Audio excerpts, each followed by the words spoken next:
tonight so far is Baycat rookie making his home debut. That one hit hard. Right center field, and that one is going to drop. Unable to come up with the catch was Gideon, and digging for third is Wilson. We're going to send him home. Here's the throw to the plate, not in time, and inside the park, home run for Jake Wilson.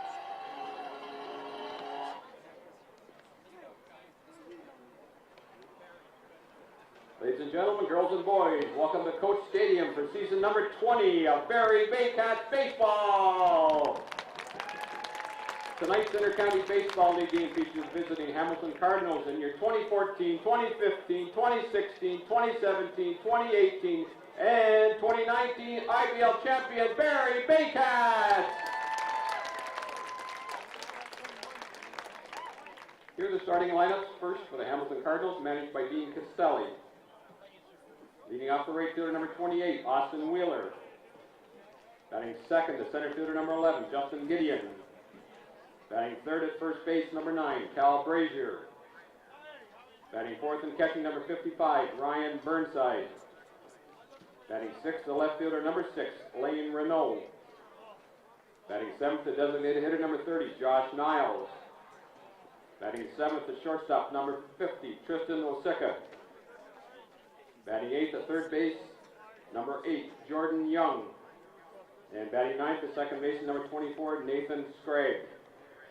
Pitching for the Cardinals tonight, number 27, Ben Braun.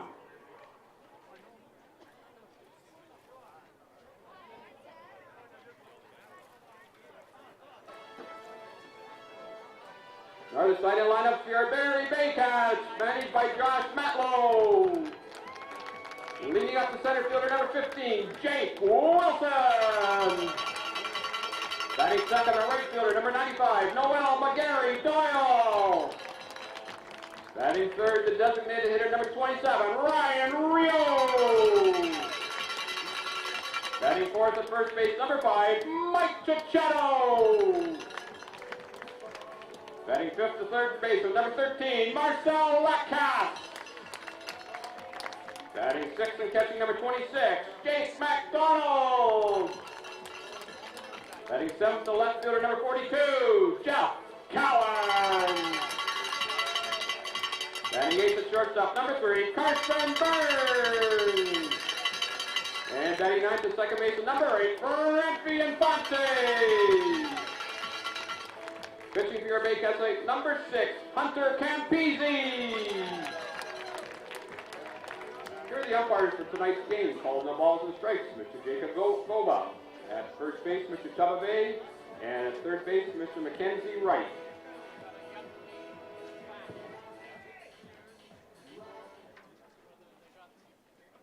Ben, would you please rise? Kindly remove your caps for our national anthem.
The Barrie Baycats riding a 3-game win streak come home to Coates Stadium and a 3-1 record to take on the Hamilton Cardinals in a rematch of last week's home opener here at Coates Stadium. Good evening, everyone. With Ryan Eakin, I'm Ben Davey.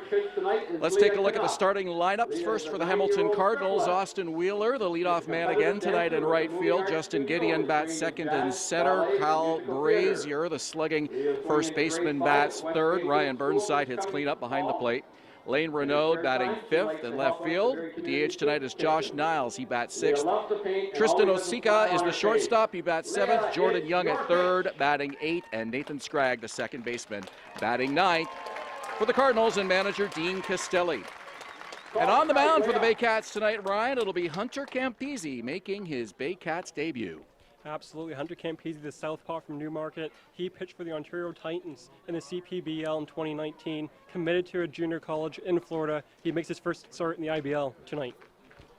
19-year-old left-hander from Newmarket will take his warm-up tosses here, and we'll give you a quick recap of last night's dramatic win at Christie Pitts in Toronto. If you missed it, the Baycats almost blew a 15-run lead last night in Toronto. They jumped out to an 8-0 lead over the Leafs after 2 innings, took a 19-4 lead into the bottom of the 7th.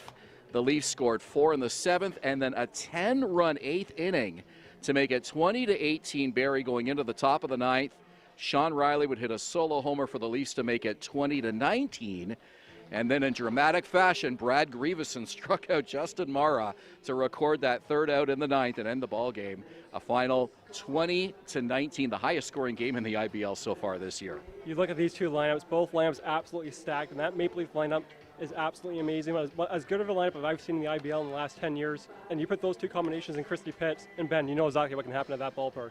Well, 2 very strong lineups last night, but a couple of pretty depleted pitching staffs as well. And in the case of Toronto, their pitching problems have been very evident, just as bad as Barrie's as of late. Jonathan Salazzo, a shortstop, had to come on in relief in the 8th inning, and he ended up shutting the Baycats down 1-2-3 in the 9th, and that only added to that bottom of the 9th inning drama with Toronto making it a 1-run ball game.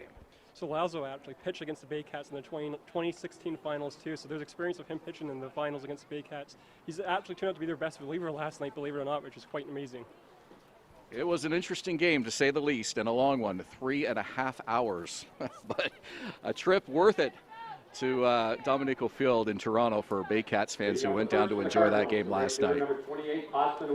First inning brought to you by the Cage Barrie. It's Barrie's only indoor public batting cage. Austin Wheeler steps in. Hunter Campese toes the rubber. Couple of last stretches, gets the sign from his catcher, and the first pitch. We are underway. It's a swing and a miss, strike one, as he comes right at him with a fastball. 7:34 first pitch here tonight at Coates Stadium. A little bit of cloud cover, but mostly sunny. Just some very light clouds in the sky. And that one is hit on the ground into right field. It's a base hit for Austin Wheeler to lead things off.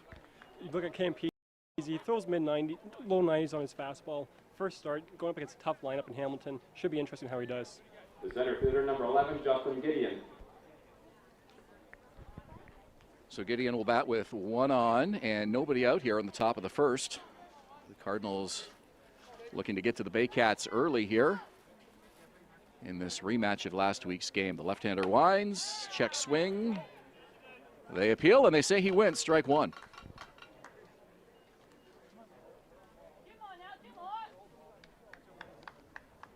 Baycats looking to add to their 3-game win streak. They dropped their season opener in Hamilton and then follow that up with 3 straight wins to bring their 3-1 record after 4 games into this one here tonight.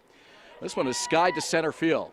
Jake Wilson takes a few steps over to his right, makes the catch, and there's one down here on the top of the first.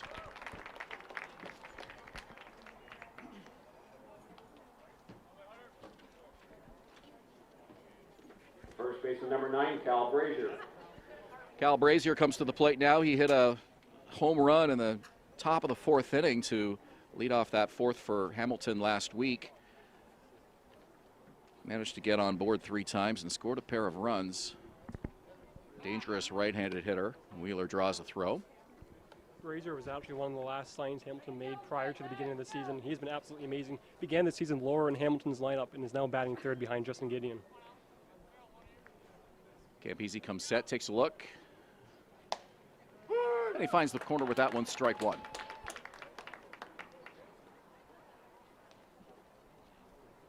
Hamilton's record 3-3 through 6 games coming into tonight's action.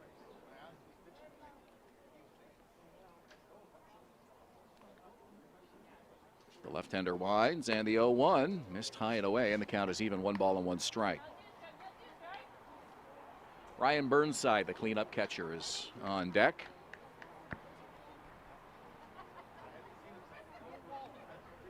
Ryan Rio holding the runner at first for the Baycats. Campese takes a breath. Here's the 1-1 pitch. Swung on a miss, strike 2.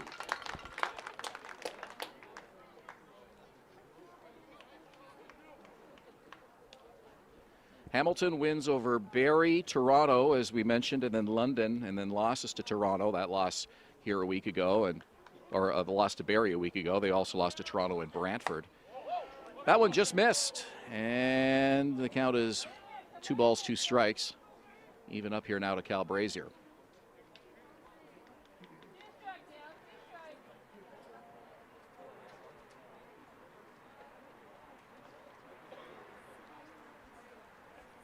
Campese set. Here's the 2-2. Foul tip. And it's into the glove, and that is the second out of the inning. The catcher, number 55, Ryan Burnside. Up comes Ryan Burnside. Now, you look at Hamilton's lineup, it's interesting. Going up against a lefty and Campese, they still stack their lefties early. Gideon batting second, Burnside batting fourth. 2 of their best hitters in their lineup.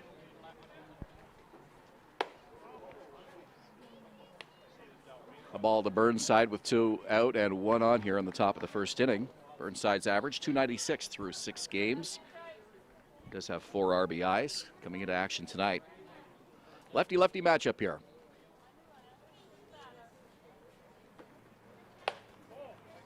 1-0 is high and away, 2 balls, no strikes.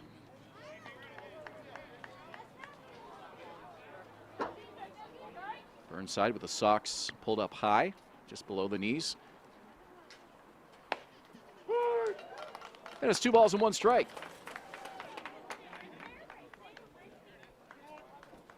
Well, a pretty good crowd here at Coates Stadium tonight. Baycats mascot on hand, and a lot of youngsters here as the COVID restrictions continue to allow more fans to be in attendance here at IBL games. Swung on a missed, strike 2. You got to be happy with the crowds here the first 2 nights of the season, Ryan. Well, absolutely, especially only having to be in step 2 for 1 home game. Now you're in step 3. Capacity limit's pretty much gone out the window. Full crowd, you wouldn't even think anything of it if you came here after not knowing anything that happened in the last 16 or so months. So it's amazing to see. Just a beautiful summer night here, too, in Springwater Township, just north of Barrie. Count is full now, 3 balls and 2 strikes with 2 away. Austin Wheeler with a leadoff single. He's at first. There's 2 down. Campese with a payoff pitch, and this one is hit to center field, right center field. McGarry Doyle has it go over his head, and that one goes all the way to the wall. Rounding third and coming in to score is Wheeler. He's in easily, and that's an RBI double for Ryan Burnside. Ryan Burnside from Ottawa. He's one of those guys that I was talking to former Baycat shortstop Jason Coulter, and he said this guy could absolutely hit. And he saw it there, a ball in the gap, brings in Wheeler from first base. It's 1-0 Hamilton. So the Cardinals draw first blood here in Hunter Campese's Baycat debut. And Lane Renault now comes to the plate with a runner in scoring position and 2 away.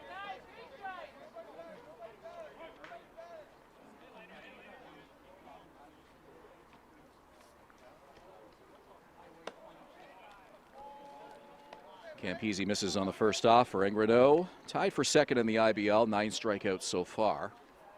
Campese would love one here to close the door in the top of the first and stop the bleeding right here. 1-0 pitch for the left-hander. High, ball 2. Baycats offense showed last night. If you can just keep them in a ball game, they can do some work. So if you're Campese, it's huge if you can leave Burnside at second base right now. Well, what we also saw last night is no lead is safe in the Intercounty Baseball League. 2 balls, no strikes. The pitch missed high and away, and it's 3-0 now. First base is open. On deck is DH Josh Niles. But if you're Hunter Campese, certainly you want to go right after the batter here. Let's see what he gets here on the 3-0. Campese comes set. The kick and the come home, and he finds the top half of the plate on that one. It's 3 balls and a strike. If you look last night, the Baycats young pitchers, what was the issue? It was not throwing strikes. Campese right now, 11 strikes, 8 balls, too much, not big enough of a gap, have to be throwing more strikes. Are you going to keep the pitch count going all night for us? Because that's more than I can handle, Ryan. Absolutely, happily. Got my point straight up and ready to go. Runner goes as the ball got away from the catcher, and that one bounces off the third baseman. And into third is Ryan Burnside.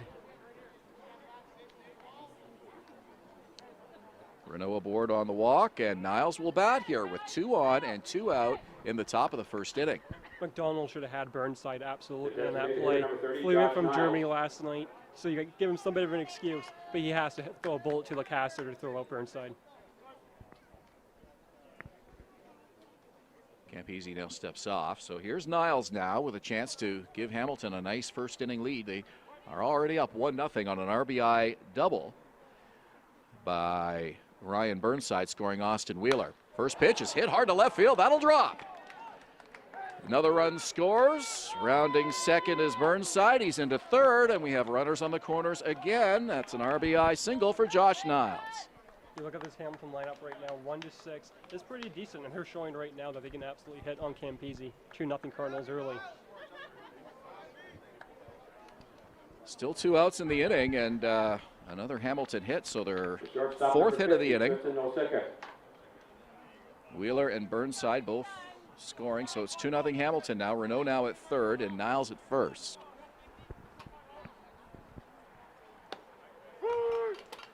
Called strike to Tristan Osika, the shortstop.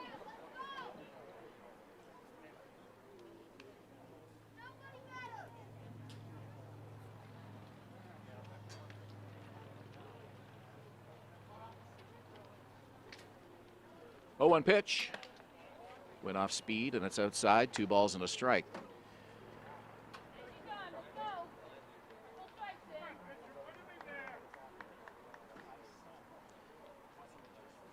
Each side with a home win in their previous 2 matchups coming into this third matchup this evening. That one brushes him off, and it's 2 balls and a strike now to Osika.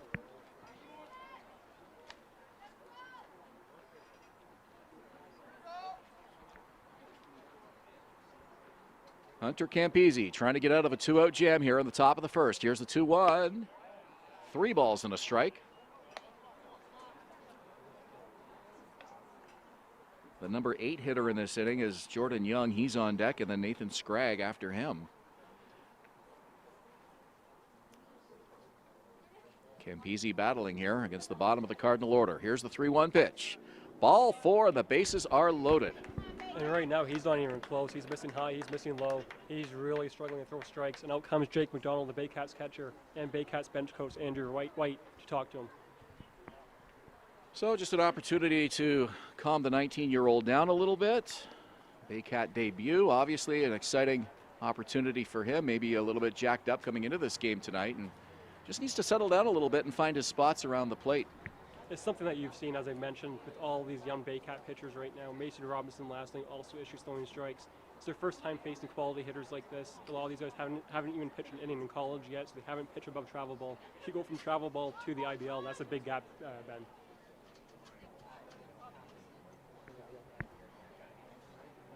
So the umpire is out to break up the conversation, and Campese will go against the number 8 hitter, Jordan Young, the third baseman here, to try to work his way out of this jam with the bases loaded and 2 out.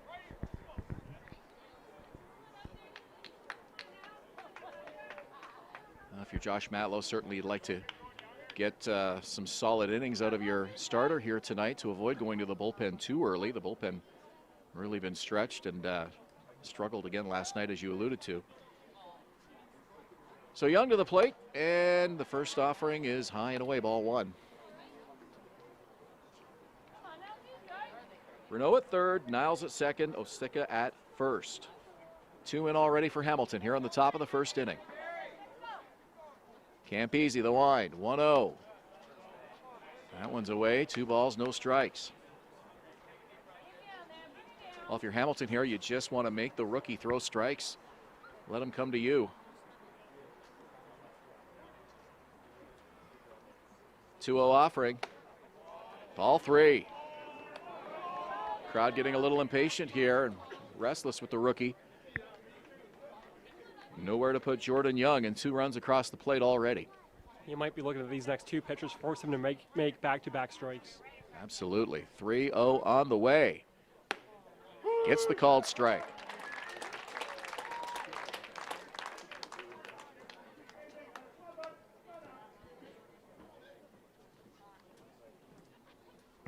So Young ahead in the count here. 3 balls, 1 strike. Pitch from Campisi. Swing and a miss. Strike 2. So Campisi battles back. He's got the count full now with 2 away. If I'm Campisi, I'm going right back to that fastball, see if you can blow it by their number 8 hitter. McDonald puts down the sign. 3 balls, 2 strikes, 2 out. Runners go. Payoff pitch. Foul. Back to the screen. Almost over the top of the screen towards us. And that's the last thing we want to have happen here tonight, Ben, right? I heard your heart skip a beat there. I think that might have been yours. That might have been yours. It may have been. And I left my glove at home, darn it. So that'll prolong the drama. 3 balls and 2 strikes, 2 out. Campisi trying to work out of the jam. 2-0 Hamilton, top of the first.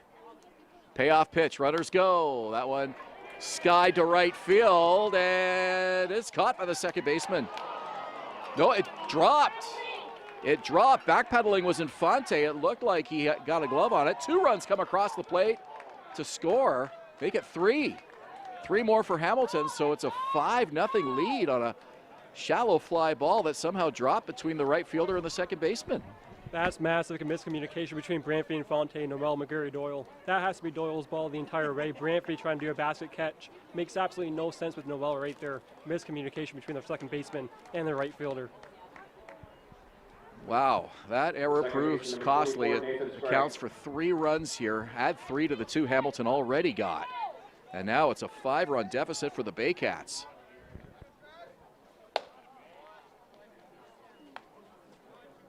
Hard throwing left-hander misses on the first offering to Nathan Scragg, the number 9 hitter. So runner in scoring position, Young. 5 across the plate already for the Cards. 1-0 pitch is a called strike.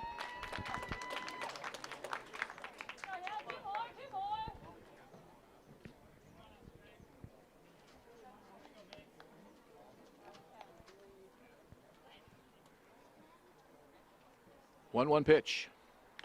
Foul tip.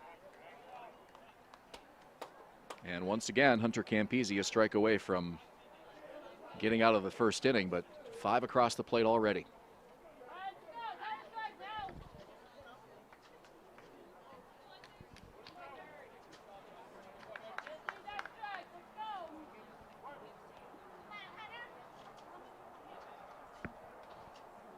One ball, 2 strikes, 2 out. Here's the pitch. On the ground, foul. To the backstop, and we'll do it again, 1-2. Almost at 40 pitches now is Campisi, and you look at that game from last night, Ben. This Baycats bullpen is absolutely taxed. Campisi's going to have to get that pitch count down here to end the first and head into the second inning. Yeah, some deep counts surely haven't helped in this top of the first for the youngster. 1 ball, 2 strikes. Here's the pitch. Swung on and missed. So a tough top of the first inning for the Baycat rookie.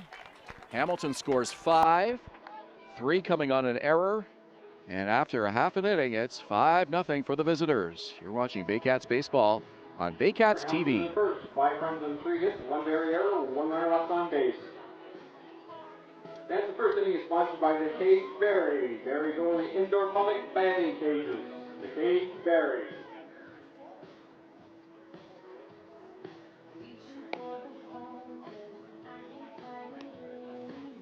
Those fans on the left and right field line, for your own safety, please be aware of batted or thrown balls leaving the field of play and the possibility of serious injuries.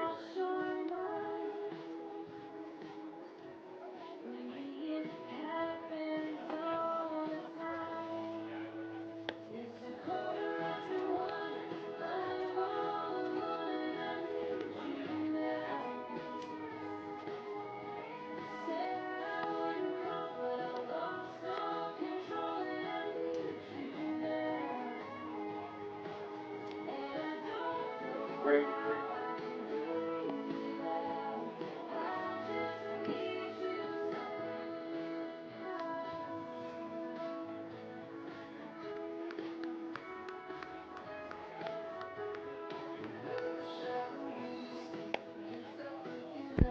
Bottom of the first we go. It's 5-0 for the visitors here at Coates Stadium. Ben Davey along with Ryan Eakin. The Barrie Baycats will look to respond. Here's the lineup for Barrie tonight. Jake Wilson, the center fielder, batting leadoff. Noel McGarry-Doyle in right field batting second. Ryan Rio, the DH third. Michael Chiquetto at first base. Cleanup man tonight, Marcel Lacasse. Had a big game last night against Toronto. He's batting fifth. Batting sixth is Jake McDonald. Jeff Cowan, the veteran, batting seventh. Carson Burns at short, batting eighth. And Branfy Infanti, the second baseman, rounding out the order for Josh Matlow and the Baycats.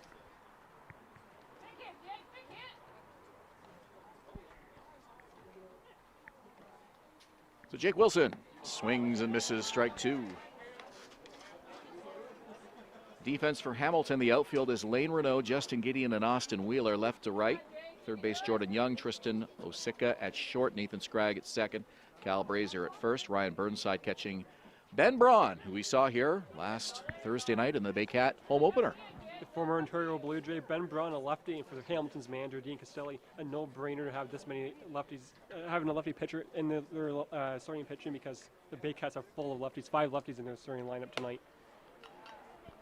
High to even the count, 2 balls, 2 strikes. Well, Braun's last appearance was that home opener a week ago right here in Barrie. He took the loss in an 8-3 Baycat win that night. Braun went 4 innings and allowed 7 runs. 2 of them were earned on 9 hits.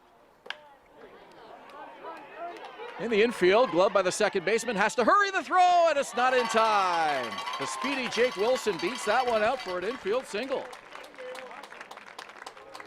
Jake Wilson's looking a lot like another Baycat leadoff hitter, left-handed bat, local guy with elite speed, elite on-base ability, Ryan Spatero. That's a seamless transition right now for the Baycats. Right fielder number 95, Noel McGarry-Doyle. Wilson got aboard 4 times last night at Christie Pitts, and he's on to lead off the bottom of the first. So just what the Baycats needed to make a little noise of their own here to respond to this 5-run deficit they faced in the bottom of the first inning. Noel McGarry-Doyle hits that one on the ground to second. Step on the bag one, over to first, and it's in time for the double play. Nathan Schrag with an unbelievable unassisted play at second base to the first baseman. Getting Noel McGarry-Doyle, who's pretty fast from the plate. Unbelievable play there by the second baseman. Designated hitter number 27, Ryan Rio. So here's the big DH for the Baycats, Ryan Rio, one of 6 returning members of the 2019 championship team.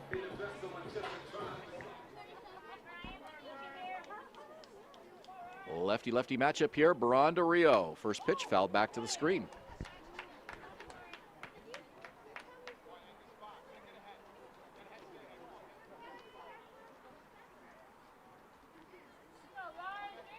Rio drove in 6 of Barrie's 20 runs last night. Even just saying that sounds bizarre. Slow roller to third. They got to hurry the throw, but it's in time, and they get the out. And the Baycats go down here in the bottom of the first inning.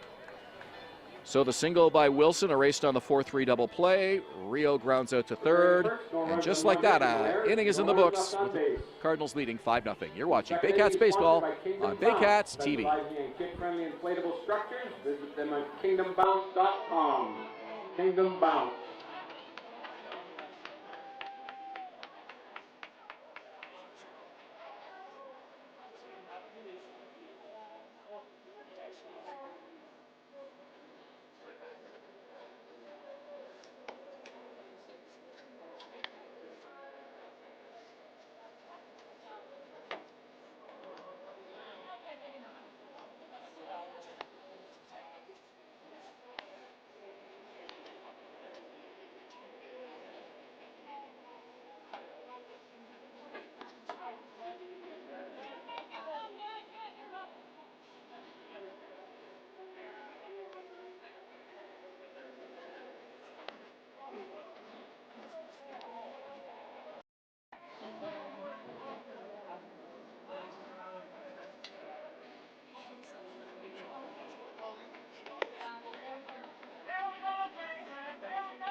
With Ryan Eakin, I'm Ben Beebe at Coates Stadium in Springwater. The Cardinals are leading the Baycats 5-0. And Ryan, give us the pitch count just to show the contrast there in that first top and bottom half of the innings.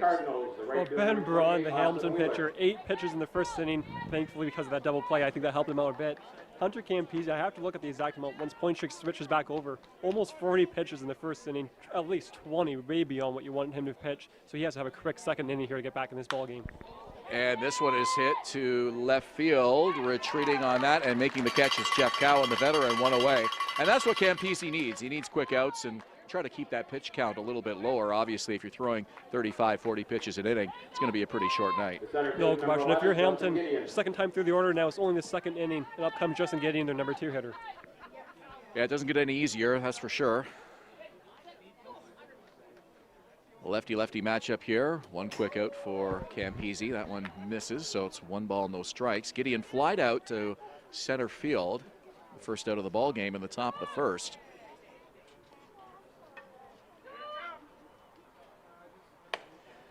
Five runs, 3 hits for the Cardinals. No runs, 1 hit for the Baycats in that first inning. And our second inning is brought to you by Kingdom Bounce, specializing in kid-friendly inflatable structures. Visit them at kingdombounce.com. 3 balls and no strikes here to Justin Gideon, the center fielder. Campese now at 22 strikes, 20 balls, and right now he has no feel for his breaking pitches. It's only his fastball he's managed to blow by a couple times. Other than that, nothing for Campese right now. Wow. So Gideon actually took his right hand off the bat. He was clearly taking that one all the way. It was a called strike, but that maybe tells you just a little bit how comfortable these Cardinal batters are feeling here in the batter's box. This one hit very high, but it'll stay in the park if it's fair, and it's in foul territory for the right fielder. And he makes the catch. Bit of an ice cream cone catch there made by the right fielder, Noel McGarry-Doyle. That ball looked like an easy one for him to pop up in right field. Got a little bit more interesting, though, when he caught it. Only just hanging on to the catch. Otherwise, Noel McGarry-Doyle would have had a second error of the ball game. Not a great start for him, but he was able to make the play on that one. Number 9, Cal Brazier. So 2 outs, and Cal Brazier comes to the plate.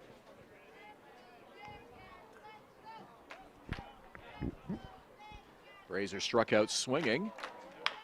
And he hits this one on the ground. Well, they're up there swinging early. This one picked up by the shortstop. Bounces the throw to first. It's not in time. And Brazier easily is able to beat that out for an infield single.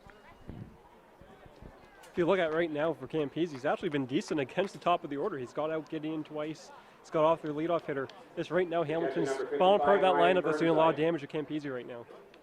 Yeah, that's a good point. 4 outs against the top third of this Cardinal lineup tonight. It's kind of the middle part of the order and right down to the number 8 spot that did the damage off of him. That one is in the dirt and blocked. Brazier will stay put. So there's 2 outs here in the top of the second. Cardinals looking to add to their 5-run lead.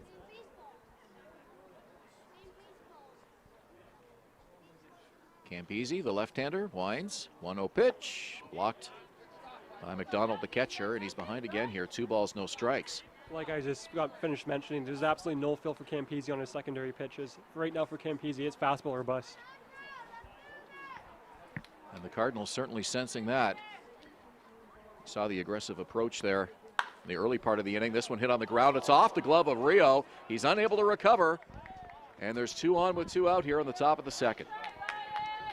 That's Ryan Rio has to leave that ball for Brantley Infanti at second base, go to the bag at first base. That's a 4-3 ground out, inning over for Campese. Instead, the inning continues for Hamilton. It's an infield hit for Burnside. So Brazier advances to second. Burnside aboard on that ball off the glove of Rio, and it's 2 on, 2 out now for Lane Renault. Renault walked and scored in that 5-run top of the first. Campese gets the called strike. I should correct myself. It's Ryan Rio at DH tonight, Mike Cichetto at first base. Oh, good point. And I said Rio too, so that was my mistake, and I ended up throwing you off. I'm glad you caught it, or I might have been saying Rio more than once. This one fouled off toward the Baycat dugout. So yeah, let's clarify that. Michael Cichetto at first base, who had that ball go off his glove. Rio the DH, as you mentioned. You get so used to seeing certain guys in certain positions, it's just automatic. Similar stature too with those two. You got to look for the pink shoes. I think that's the secret with Rio. 1 ball and 2 strikes here.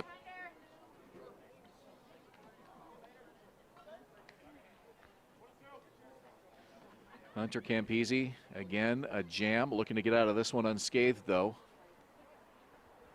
1 ball, 2 strikes. Here's the pitch. Called strike 3.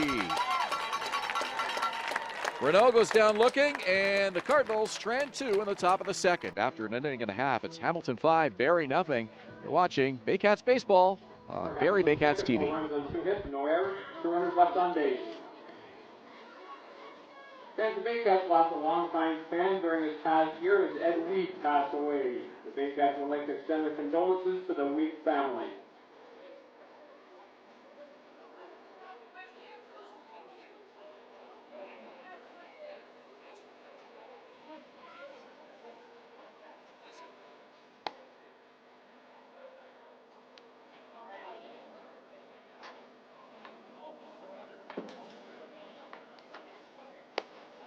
Anthony, receiving a game ball, leaving the field of play and returning it to the merchandise tent, will receive $2 upon return of the ball.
Beautiful night here at Coates Stadium in Springwater Township, just north of Barrie. Ben Beebe along with Ryan Eakin, and a 5-0 Hamilton lead as they look to atone for the loss here on the Baycats home opener. An 8-3 decision in favor of the Baycats.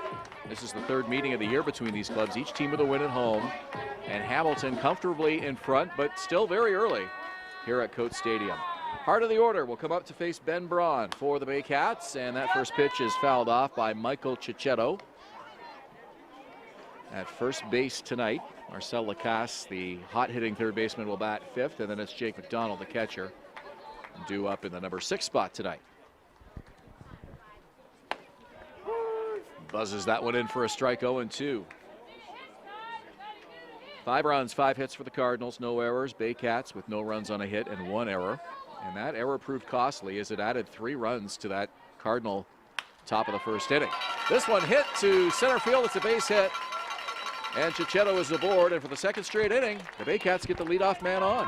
Cicchetto, the only Baycat in the starting lineup last night without a hit. He gets his first hit of the ball game tonight in his first at-bat. Third baseman number 13, Marcel Lacasse. Marcel Lacasse comes to the plate, and Ryan, I know you were really impressed with his effort last night in Toronto. He has definitely been on fire for Barrie early on in this 2021 campaign. What a find by Baycats manager Josh Matlone, Baycats director, player procurement Dante DeCuria, signing Lacasse in March. Over the second baseman, and into right field it goes. So 2 on with nobody out here, as the Baycats looking to make some noise in the bottom of the 2nd. I don't think for Lacasse right now it matters if he's going up against a lefty or a righty. He is absolutely crushing IBL pitching right now. So the Baycats looking to keep it rolling here. Jake McDonald now comes to the plate for his first at bat. 2nd inning brought to you by Kingdom Bounce, specializing in kid-friendly inflatable structures. Visit them at kingdombounce.com. fouled off as he's up there, first pitch swinging, strike one. McDonald making his home debut, came on as a pinch hitter last night. Can't start him last night, coming in from Germany. Long flight, gave him a couple at-bats when they thought the game was over at that point. He said, hey, have a couple at-bats, but it ended up being a close game after all. His home debut tonight. That's exciting seeing so many new faces on this Baycats club as he hits this one high to center field. And that should be an easy catch for the center fielder, and it is. That one caught by Gideon. One away here. But as mentioned, just 6 returning players from the championship team of 2019. And it's given the fans some new personalities and some new faces in these home white uniforms to get to know. Absolutely. And the one familiar face, though, is now batting Jeff Cowan. Just talking to Cowan before the game. It's just nice to see, you know, even though it's a lot of new guys, some familiar faces from the 2019 team that won their 6th straight championship. Jeff Cowan, the veteran, batting with 2 on here and 1 out. Bottom of the 2nd inning.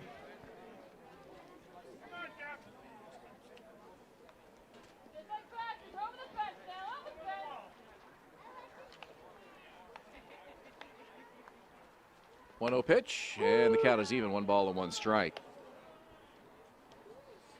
Cowan with a .375 average in a pair of games, just 8 at bats, but off to a pretty good start this 2021 campaign. Cowan hits this with the left field. That'll move the runners along. Holding at third is Chichetto. Lacasse to second. And we got the bases loaded here with 1 out. Well, Cowan now 4 hits away from 400 in his legendary IBL career. He's inching closer and closer. He hasn't hit in all 2 games he's played this season. The shortstop, number 3, Carson Burns. Carson Burns, the shortstop.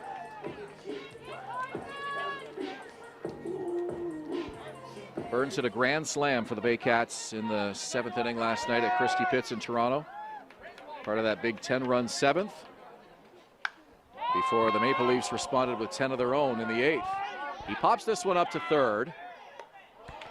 Fighting off the sun is the third baseman, Jordan Young, but he makes the catch, putting that away, and there's 2 down. And you know those, Ben, the last thing you want to do with guys on bases loaded, less than 2 out, the last thing you want to do is pop it up to the third baseman. Especially Chichetto at third base, you need a ball deep in the outfield to bring in Chichetto from third. He's not able to catch anyone. So 2 outs and an opportunity here for Infanti to erase a good chunk of that 5-run Hamilton lead that they built up at the top of the 1st. So we got Chichetto at third, Lacasse at second, and Cowan at first. Well, this one hit high. First baseman makes the catch. Over to grab that one is Cal Brazier, and the Baycats go down scoreless in the bottom of the 2nd. Through 2, Hamilton 5, Barrie nothing. You're watching Baycats TV. 3 hits, no errors, 3 runners left on base.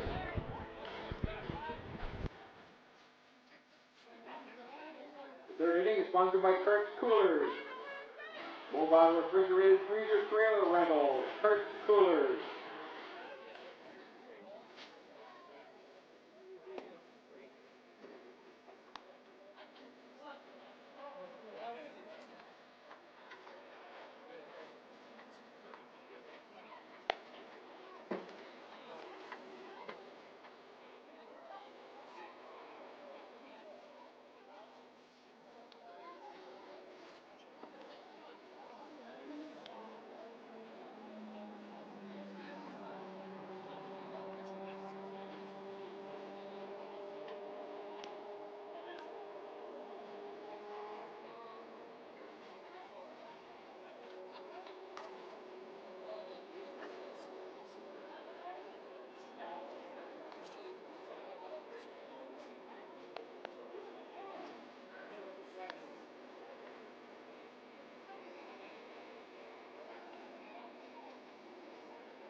Top of the 3rd we go. Hamilton up 5-0 here at Coach Stadium in Springwater. With Ryan Eakin, I'm Ben Davey. Baycats getting 3 hits off Ben Braun in that bottom of the 2nd, but a squandered opportunity as they're unable to get any across. Hamilton takes their 5-run lead to the 3rd. And I guess if you're the Baycats, the offense is due to cool down a bit. You're not going to put up 20 runs the way you did, but down 5-0, you have to get back in the ball game with at least a couple of runs. Bases loaded, less than 2 out. That one skips up in the dirt. Ball 1 to Josh Niles. Niles single, drove in a run in that top of the first inning. 1-0 from Campese is on the corner for a called strike. 5 runs, 5 hits for the Cardinals through 2. No runs, 4 hits for Barrie. 1-1 from the left-hander on the ground down the line and just foul. And Campese gets ahead in the count here. 1 ball, 2 strikes. It's going to be important for him if he wants his last long in this ball game. Throw strikes, get ahead of counts. He can't keep falling behind to Hamilton batters tonight. Pitch count, pitch count, pitch count. That is the key, and certainly important for Josh Matlow. He wants his starters to log as many innings as possible. This one fouled off and should be out of play, and it is. Nice catch by a fan, just out of the reach of Cicchetto.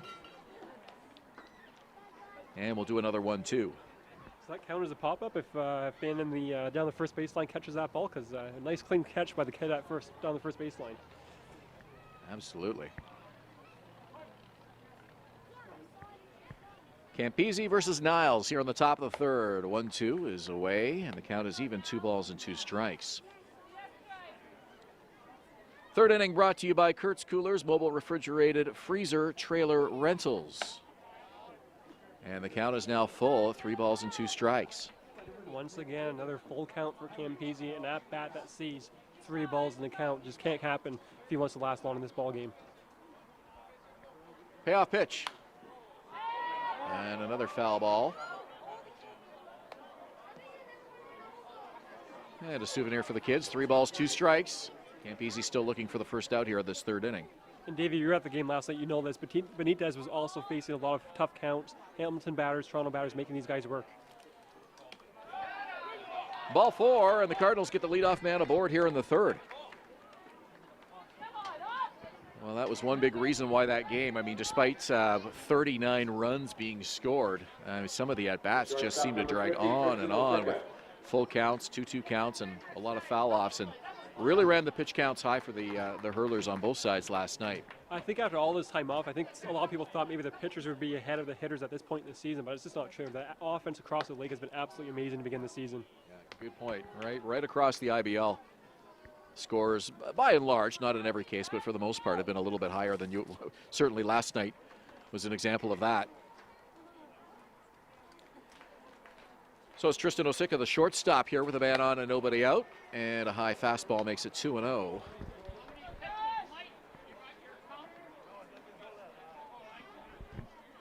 Baycats get tomorrow off. Then Brantford visits Coates Stadium here on Sunday night at 7 o'clock. And just a heads up, we'll have that broadcast live for you on Rogers TV, not only here in Barrie, but right across Ontario in IBL markets. So spread the word. You can catch that broadcast live on Rogers Television Saturday night here from Barrie at 7. 2 balls and a strike to Osicka. Blocked by the catcher, and it's 3-1.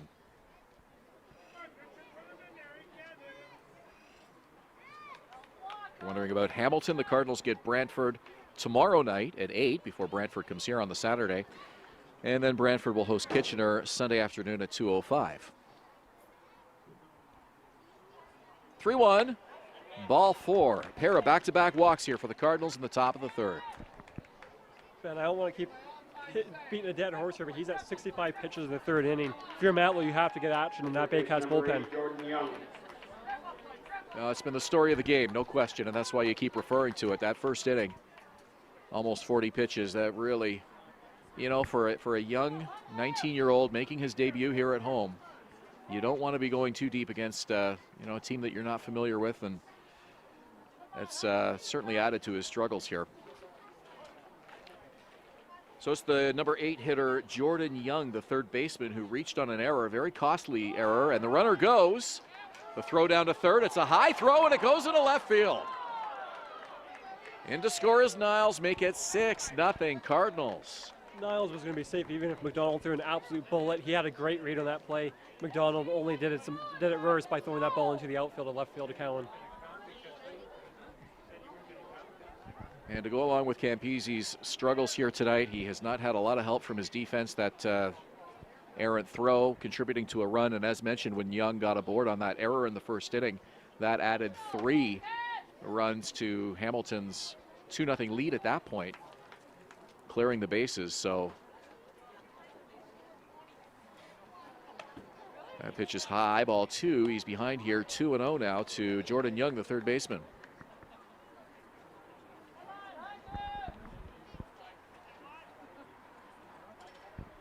Nathan Scraggs, the second baseman, on deck. 2-0. Gets the called strike on the outside part of the plate. And Ben, right now you start to see the Baycats bullpen starting to move, and you have to. Campese just simply does not have it tonight. Absolutely nothing on his secondary pitches. It's fastball or bust for Campese, and even that has had issues locating that pitch tonight. Yeah, they've really just been sitting on that fastball, given what you just mentioned. And a swing and a miss, strike 2 here, so that'll even the count to Young.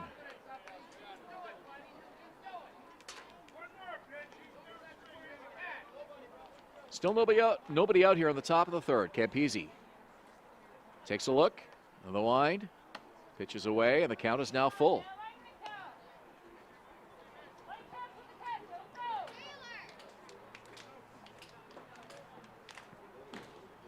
A little rhythmic applause here at Coates Stadium as the fans urging the rookie to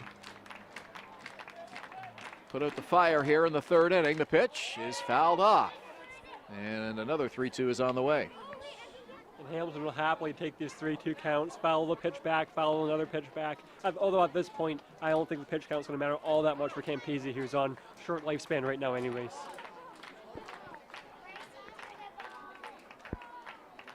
Three balls, 2 strikes. The pitch fouled behind us over towards the parking lot. Well, we don't have a good view of the Baycat bullpen, but it is a left-hander that's up throwing for Barrie right now. That doesn't leave a lot of options. Perhaps Aiden Rosell, the one Baycats bullpen pitcher who did not pitch in last night's ball game. Runner fakes the lead, and there's a ball 4, so that puts 2 on with nobody out here, and time for a visit at the mound. And right now it's Andrew White, the Baycats bench coach, coming out. It's tough to see Campese getting out of this inning, so this simply might be to buy more time for the Baycats bullpen. So 2 aboard here with nobody out in the top of the third. 3 straight walks here from Hunter Campese. Niles coming in to score to make it a 6-0 lead. Only other game in the IBL tonight is Welland hosting Kitchener.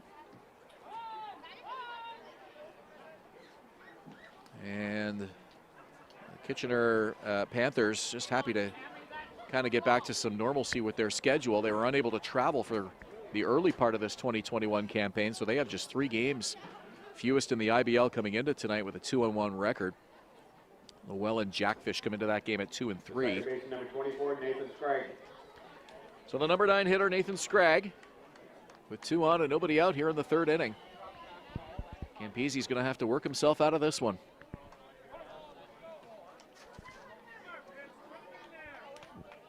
Runners lead. Pitch from Campese. Missed on the first offering, ball 1, low and away.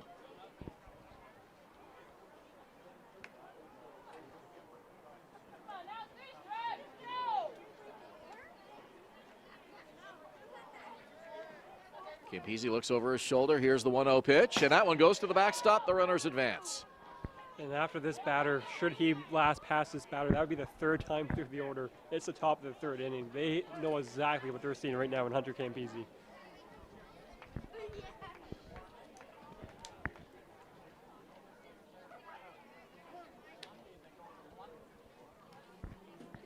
Scragg ahead in the count here, 2-0. Scragg was 2 for 4 in the matchup between these clubs last week. 2 in scoring position now, still nobody out, top of the third. Campese's pitch, fouled off. And it's 2 balls and a strike.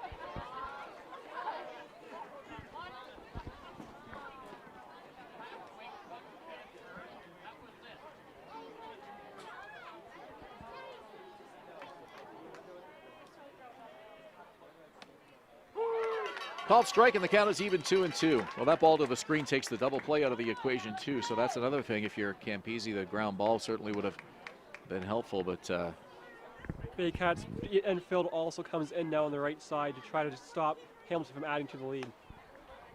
They're in just a couple of steps deeper than, or farther in than usual. Not quite on the grass, but just a couple of steps away. The count is now 2 balls and 2 strikes to Nathan Scragg.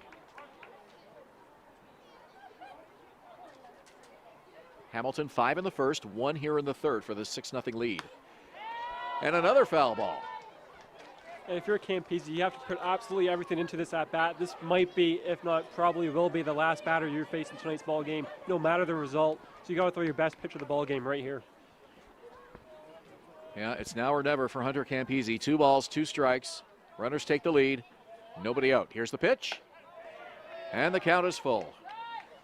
Wish we had a stat on how many full counts there have been tonight, but boy, that's tough when you're a rookie. Absolutely. That high fastball not fooling absolutely anyone. That's not hard enough to blow a high fastball by someone. Ball 4. That one well off the plate, and the bases are loaded. And out is Josh Matlow. He raises the left arm, and the Baycats will go to the bullpen here in the top of the 3rd inning. So a tough debut for the 19-year-old rookie left-hander. He'll get a little bit of applause from the fans here just to encourage him as he heads off, but certainly not what he was hoping for here tonight, Ryan. Absolutely not. His first debut. I'm sure he has some family and friends in the crowd. Tough start, but hey, travel ball to the IBL, that's not easy, and that showed tonight.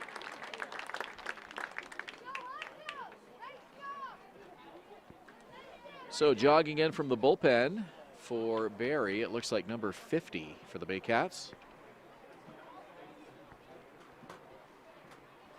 And they'll come right back here with the left-hander.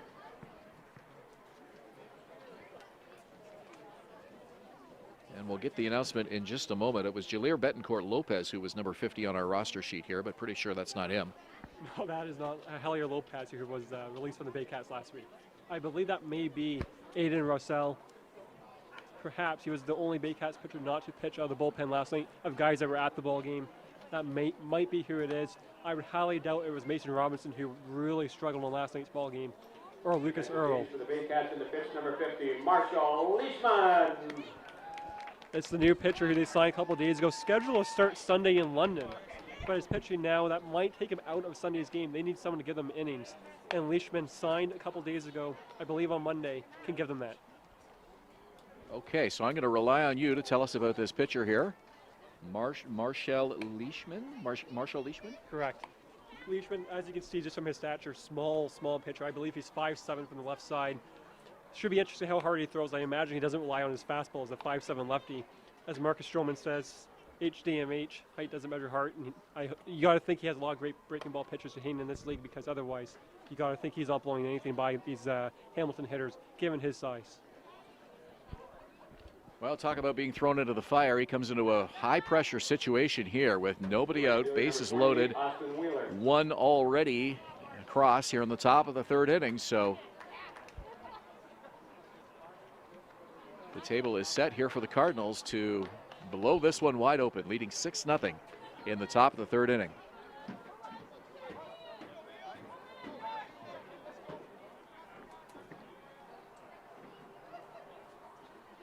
First offering from Leishman, and he misses low and in, ball 1. Pichetto in at first base. I think at this point what you have to do is simply count outs. You want to get a couple outs if you can on a ball on the ground, and you will even allow a run if it means you get a couple of outs for Leishman right now. 1-0 pitch is high, ball 2, so nowhere to put Wheeler here. Cardinals on all the bases. It's Osika at 3rd, Young at 2nd, Scragg at 1st. 4 straight walks for Hunter Campese, giving Hamilton an opportunity to blow this one open here tonight. 6-0 already.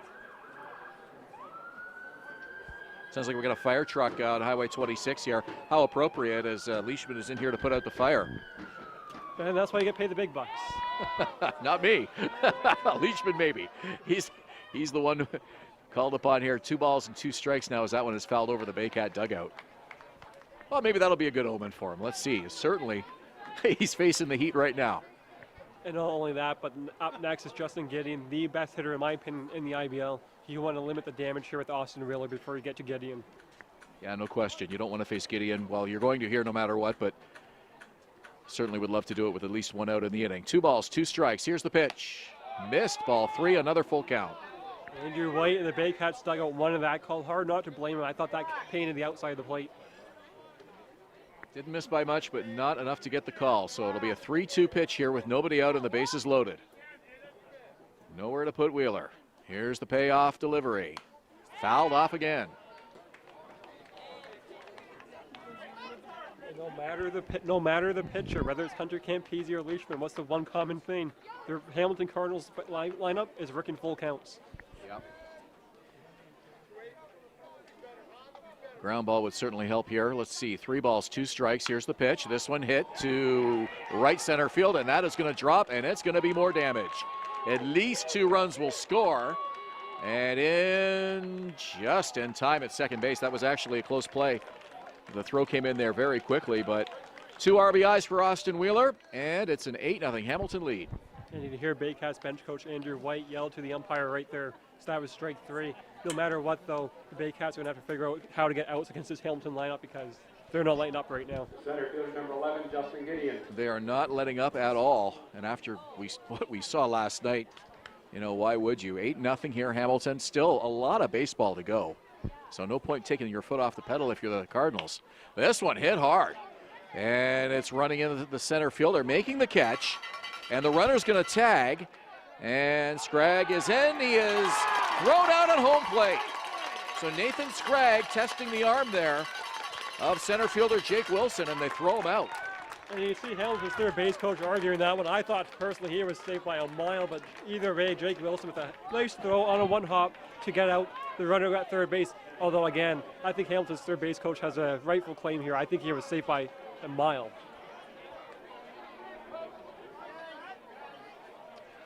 Well, the Baycats will certainly take it. Base number 9, Cal Brazier. 2 out in the inning, so the fly ball off the bat of Gideon, and Brazier now will come to the plate here with 2 away and a runner at second base. So And all this stuff evens out, right, Ben? I mean, the last time Baycats thought it was strike 3 against Wheeler. That time Hamilton's not happy at all. He was out throughout the course of a ball game. outside ball 1. Fans getting impatient here. Those close calls not going their way, except for the throw at home plate, as you just alluded to.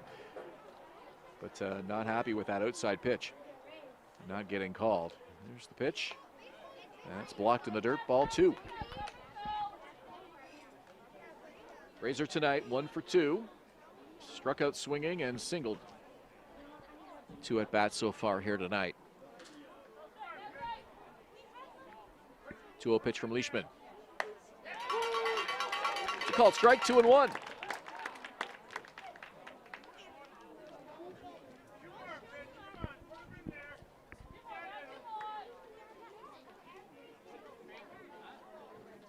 Lefty winds, 2-1 pitch, fouled off, and the count is even. 2 balls and 2 strikes. I think Leishman has some decent life on his fastball. I think you look at a guy his size, you might be thinking low 80s. I think he might be touching mid 80s on his fastball, which is maybe a little bit faster than I thought you might see from a guy given his size. 2 balls, 2 strikes, 2 out. Hamilton up 8-0 in the third. Leishman with the leg kick and the pitch. High fly ball, center field. Wilson comes over, takes it for the 3rd out of the inning, and that will do it for the Cardinals. But they add 3, and it's 8-0.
Hamilton as we go to the bottom of the third inning here at Coates Stadium, and it's the top of the order for the Baycats. Hot-hitting center fielder Jake Wilson leading it off. Noel McGarry Doyle batting second, and Ryan Rio the DH.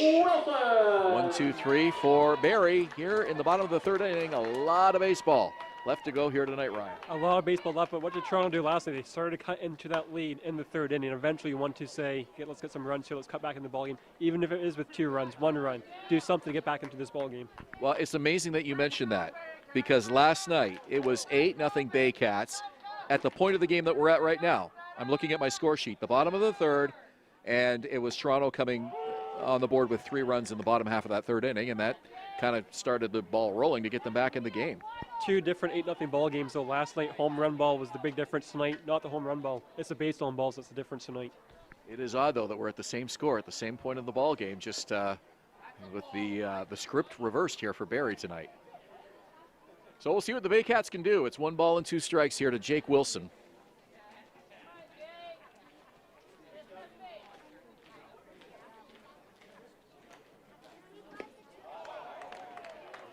And a strike 3, so down he goes. 1 for 2 tonight, and Noel McGarry Doyle will bat with 1 out here in the bottom of the third inning. Number 95, Noel McGarry Doyle. The one thing that you could say is going against the Baycats tonight, their offense is due to cool off for a bit. You can't put up 20 runs and have the night they had last week in Brantford. Eventually, your offense is going to cool down. So you need a pitcher to back you up. And look at that scoreboard right now, 8-0 Hamilton. Pitcher's not going to back up for what might be, who knows, but it might be a tough night for the offense. Well, ordinarily you would say, could they bottle up some of those 20 runs and carry them over to the next evening? But last night they needed all 20 of them to get that win. So, no, that's not what you would have wanted last night. You needed each and every one of those. Well, you thought once Carson Burns hit that grand slam that was over, even for a game like Christie Pitts, that you can declare that game over. Not the case at all. Well, it certainly felt like it, and even the Toronto fans at Christie Pitts were, kind of groaning and mumbling, oh boy, here we go at that point of the game. But full credit to the Maple Leafs to make that one interesting last night. They don't come away with the epic comeback, but boy, it put a charge in the crowd. And, even falling short, it's got to give your team a little bit of confidence knowing that you're never out of any ball game and can repeat that on any night. I think that Toronto lineup is well aware of the fact, especially when they're playing in the pits, that no game is over, especially once they get some pitching. Toronto's going to be tough out at home. They're an extremely talented baseball club. Short fences and the way the ball carries there, balls go surprisingly far. So ball 4 to Doyle. He's aboard on a walk. And 1-on-1 out here now for Ryan Rio. Hitter number 27, Ryan Rio. And just Sales touching on last night's game, what was the one thing that you noticed probably was all the left-handed bats going deep. But what was interesting, talking to Matlow before the game, some of the Baycats lefties did go oppo field and dead center at that game. So it is quite interesting. Christie Pitts, the dimensions, you love being a left-handed bat at the pits. Oh, if you're a left-hander, you absolutely love that park. Ball gets away from the catcher, and sprinting to second is McGarry Doyle. He gets himself into scoring position. Noel back in the Baycats lineup tonight. Came out last night, I believe, in the 7th inning. Matlow thought, hey, the game was over. We can get some guys in. Not the case. In hindsight, you probably would have kept your number 2 hitter in the lineup. But, hey, anything can happen at Christie Pitts.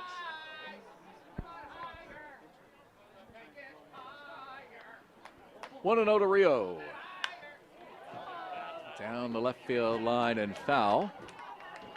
And the count is 1 ball and 2 strikes to the left-handed slugger. Rio facing off against Brendan Braun, teammates with the OBJs through their travel ball days. Rio's been absolutely amazing to begin this season. 2 bombs, 1 Friday in Brantford and last night in Toronto. Hit hard into right field. It's a base hit for Rio. Rounding third is McGarry Doyle. He's got some wheels and he's in easily. And the Baycats are on the board. Ryan Rio stays hot, and that base hit to right field. Even though it was a nice throw by the right fielder, no chance to get the speedy McGarry Doyle.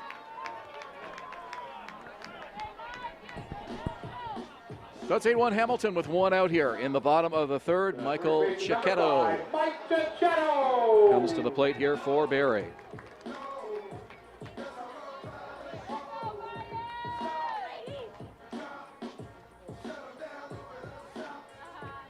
Cicchetto with 5 RBIs coming into tonight's game.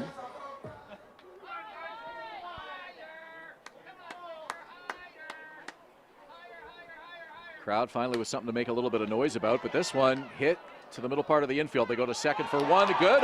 And he drops the ball. Well, the toss to second beat him, but the second baseman drops the ball, and everybody is safe. As Hamilton getting too fancy, their shortstop, you take a look at the base runners, Ryan Rio going from first to second, Chicheto from home to first. That has to be an unassisted double play to the first baseman, excuse me. Slow base runners, no reason to get fancy with the play there at the shortstop and second baseman. Yeah, they had the out of second base there easily for sure. And instead of what could have been a double play, now you've got, well, the inning continues. That would have been an inning-ending double play, but now 2 on here with only 1 out in the inning. So here's Barrie's opportunity once again to chip away at this deficit. And what it does is it brings up the best hitter in the IBL right now, Marcel Lacasse, who has been red hot, has not gotten out since Friday night in Brantford. He has been absolutely outstanding, and Hamilton's giving him a chance to get the Baycats back in this ballgame. Well, the numbers on Lacasse have been just incredible through just 4 games, but a .571 average coming into this game here this evening. He's got 8 hits coming into tonight. He scored 5 times. A great start to the season for the Baycat newcomer.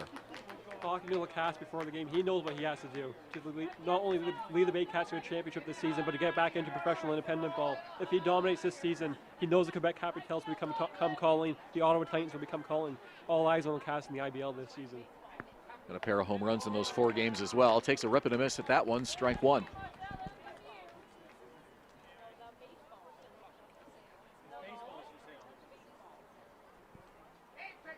So 2 balls and 1 strike. Noel McGarry Doyle crossing on an RBI single by Ryan Rio, and it's Barrie on the board tonight with her first run. That one's fouled off to the trees, and it's 2 balls and 2 strikes.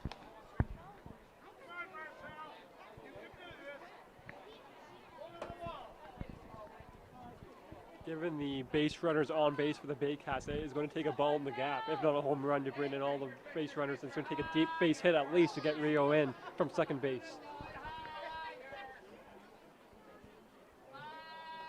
Lefty-lefty matchup here. Here's the 2-2 pitch, and it's fouled away. The one thing that's impressed me with Lacasse this season is he puts the bat in the ball. He doesn't strike out a lot. Any batter's going to have a strikeout throughout the course of a season, but he's a professional hitter. You can see Marcel Lacasse is a professional hitter in this Baycats lineup in that 5 spot.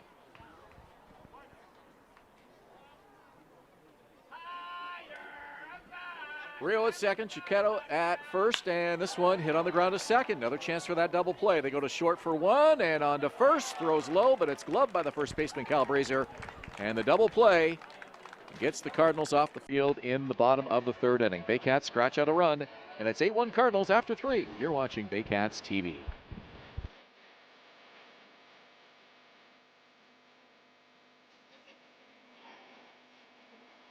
For Barrie the third, 1 run and 1 hit. No errors, 1 runner left on base.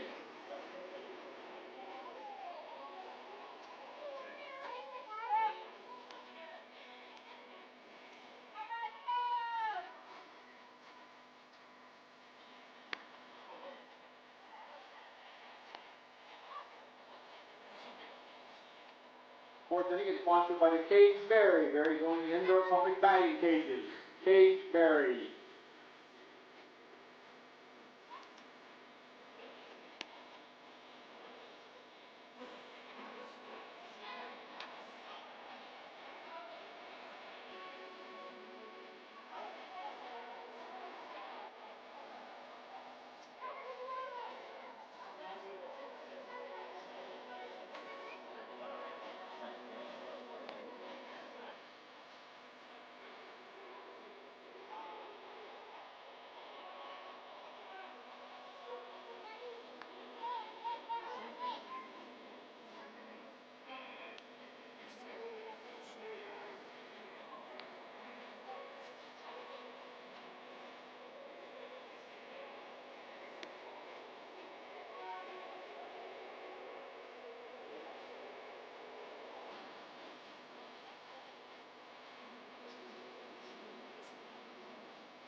Leading up the 4th for the Cardinals, catcher number 55, Ryan Burnside.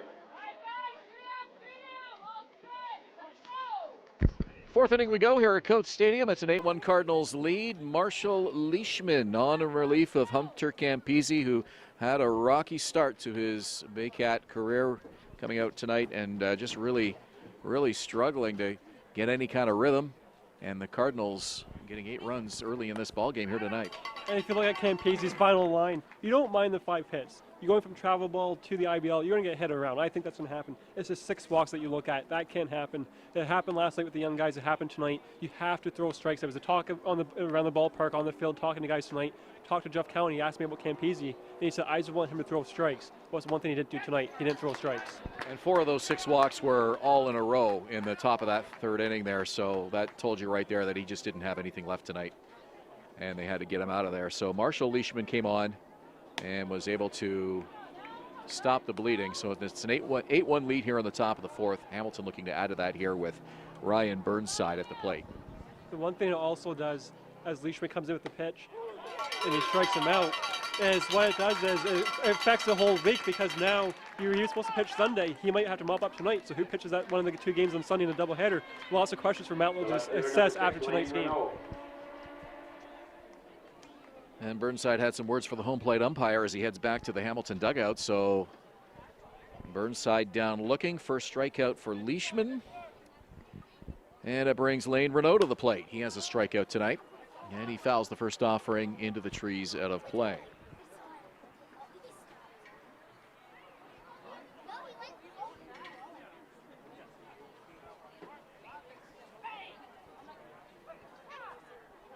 Oh, 1 pitch.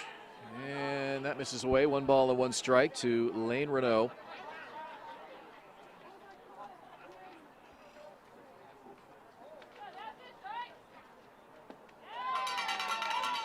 Strike 2, 1 ball and 2 strikes. Renault now with 10 strikeouts, tops of the IBL, with 1 here tonight as well. 1-2 pitch, and he hits this one to left field, and that'll drop for a base hit. Over to get a Cowan, and the Cardinals get a man on with 1 out here in the 4th inning. You just mentioned his strikeouts. He's also batting below 200, but he has massive pop. He's been a fixture in that Hamilton lineup for a few seasons now. I think it'll take the growing pains for him early on this season without moving him down in the lineup. They got trust in him. Josh Niles, the DH, comes up now. He's reached base safely twice and has scored both times for the Hamilton Cardinals.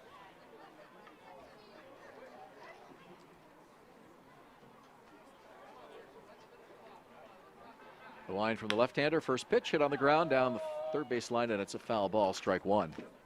I think Leishman looks decent. He seems crafty enough. He knows his strengths. He knows his weaknesses. He knows he's not going to blow fastballs by guys. He's throwing strikes. 15 strikes thus far for Leishman right now. He looks decent.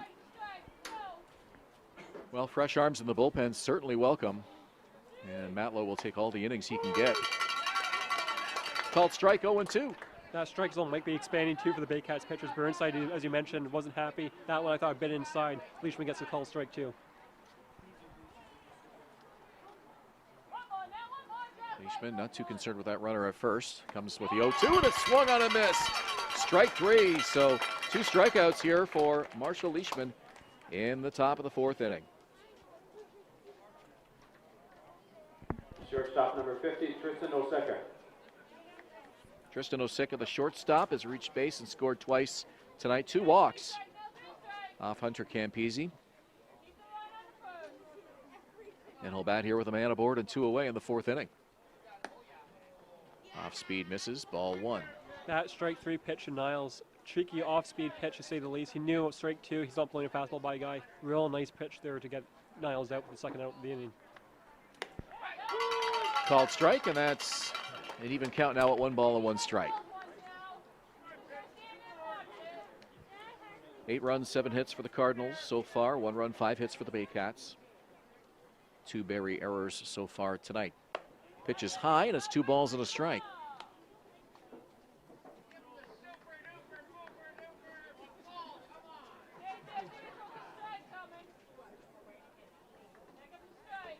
Runner takes the lead, and he draws a throw. First toss over from Marshall Leishman to keep the runner honest. That's Lane Renault at first base. And Michael Cicchetto holding him on. Here's the 2-1. Swung on a miss, strike two.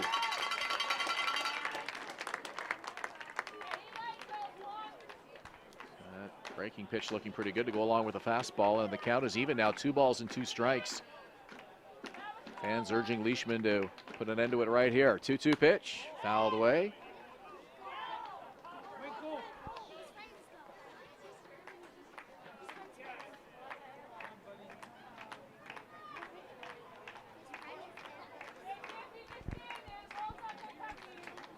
Two balls, 2 strikes, 2 outs. Here's the pitch. Outside, and the count is full. 3-2. Didn't miss by much. The count is full, and that'll put the runner in motion. Didn't miss by much. Almost got him to chase Ocasa, the batter. So it was quite interesting there. Let's see if he goes back to a pitch similar like that here on this 3-2 count. Swung on a miss. 3 strikeouts from Marshall Leishman, and that will do it as the Cardinals strand a runner here in the top of the 4th through 3.5. Hamilton 8.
Sundown here at Coates Stadium in Springwater Township as the lights start to take effect.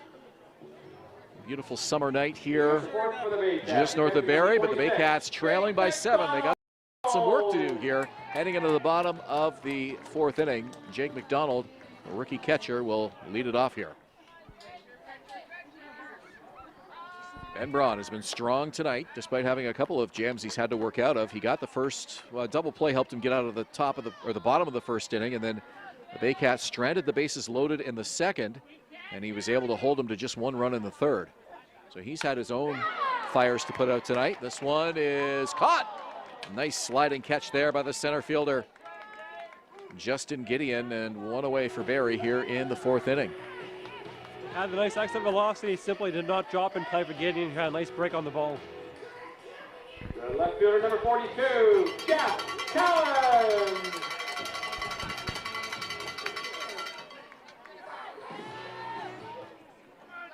Veteran Jeff Cowan comes to the plate now for the Baycats. And a called strike to start him off.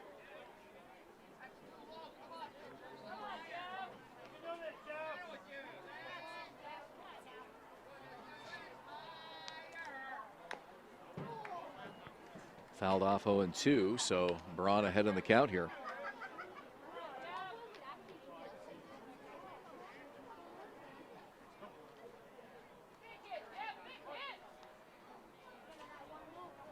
Carson Burns on deck, and then second baseman Branfy and Infanti. Bottom of the order here for the Baycats in the 4th inning. 1 ball and 2 strikes here to Cowan.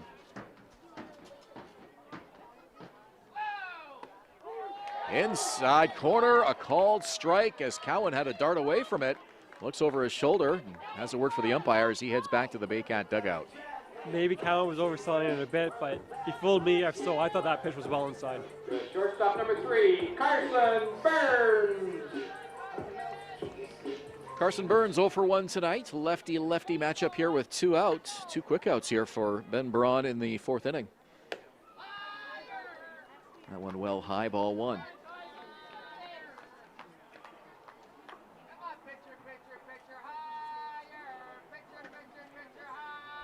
You missed last night's game. Burns with a grand slam for the Barrie Baycats in that big top of the 7th inning that gave them that huge lead last night.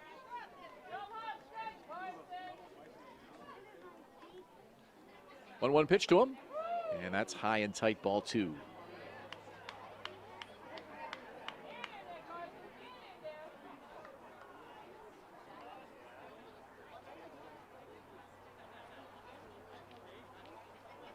Pitch from Braun, and this one is hit to shallow center field, and a beautiful diving catch there by Justin Gideon to get the Cardinals off the field. Boy, what a grab.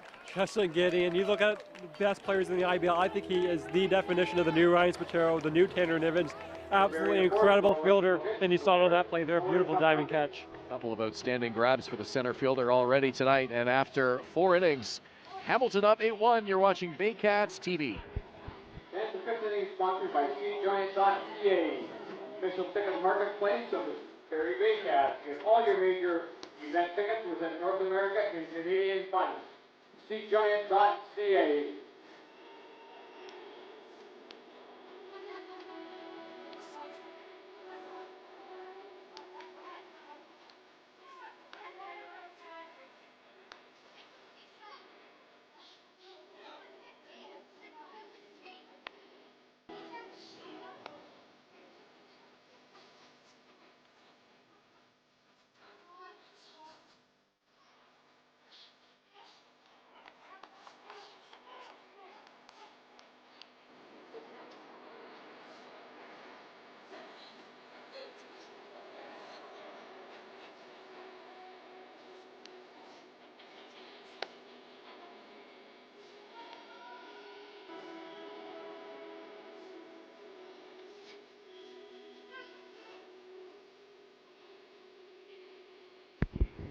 Fifth inning we go at Coates Stadium. It's an 8-1 Hamilton lead, as it's the bottom third of the order, or it's 8, 9, and 1. Cardinals, the third baseman, number 8, Jordan Young.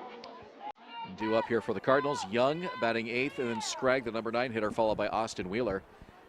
To face Marshall Leishman, who has settled down pretty nicely, Ryan. He gave up a double when he came into the game to Austin Wheeler, but then since then he's retired 5 of his last 6. The 5'8", 150-pound southpaw from Toronto. He's been decent. He's throwing strikes. He doesn't have a lot of velocity on his fastball, but he knows that. Throwing nice off-speed pitches. He's been decent, doing exactly the job that Matt Lowe wants him to do right now.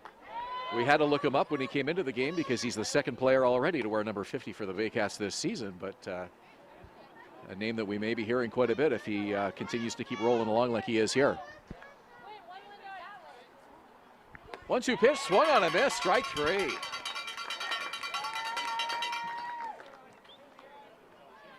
So Young goes down swinging, and Scragg will bat with 1 away. Nathan Scragg.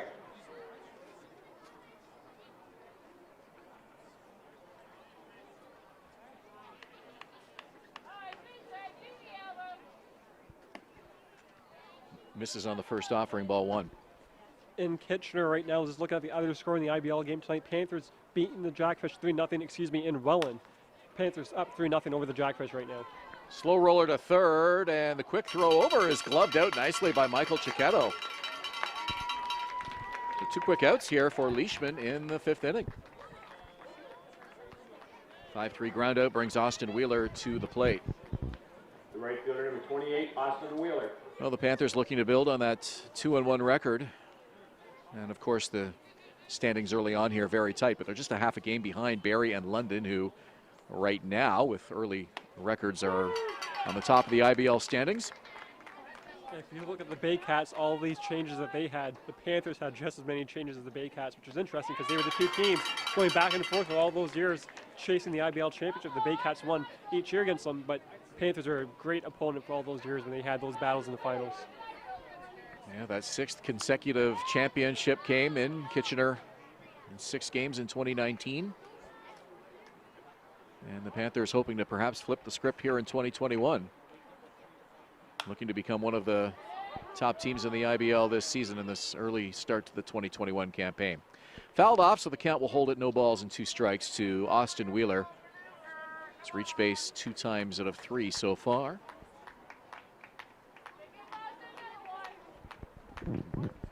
8-7-0 for the Cardinals, 1-5-2 for the Baycats. 0-2 pitch, misses. And it's a ball and 2 strikes to Wheeler. Wheeler on base twice tonight. Hasn't gone on base a lot to begin this season. As this shows tonight, leadoff guy gets on base, what the difference it can make. Infante to Chiquetto, and that does it for the Cardinals.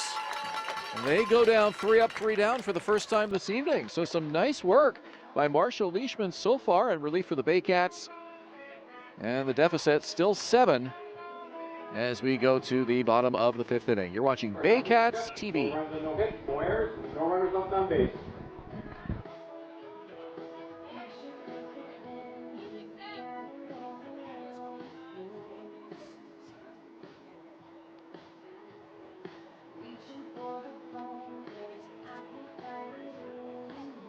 The next home game for your Baycats will be this Saturday, July 24th, a 7 p.m. start when the Brantford Red Sox battle your Barrie Baycats. Get your tickets at barriebaycats.com and avoid the lineup. That's this Saturday, July 24th, 7 p.m. versus Brantford.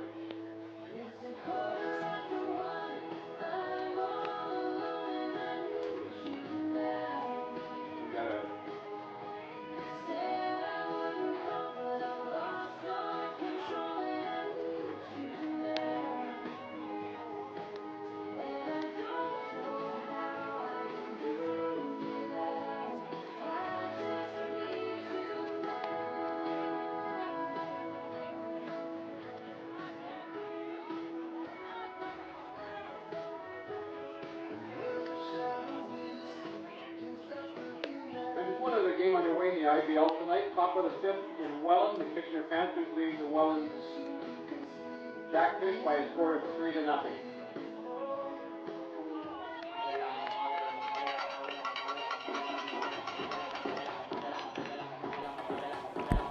Left-hander Ben Braun out to work the bottom of the 5th for the Cardinals. His team ahead by 7. It's 8-1 Hamilton as we go to the bottom of the 5th inning. I'm Ben Davey, along with Ryan Eakin, and Branfi Infanti will lead it off for the Baycats. Our 5th inning is brought to you by Seat Giant, the official ticket marketplace of the Barrie Baycats. Get all of your major event tickets within North America in Canadian funds.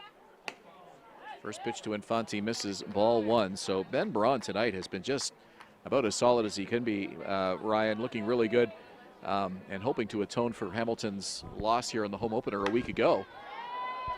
High fly ball to left field, and it's hit pretty deep, and it's over the wall and gone.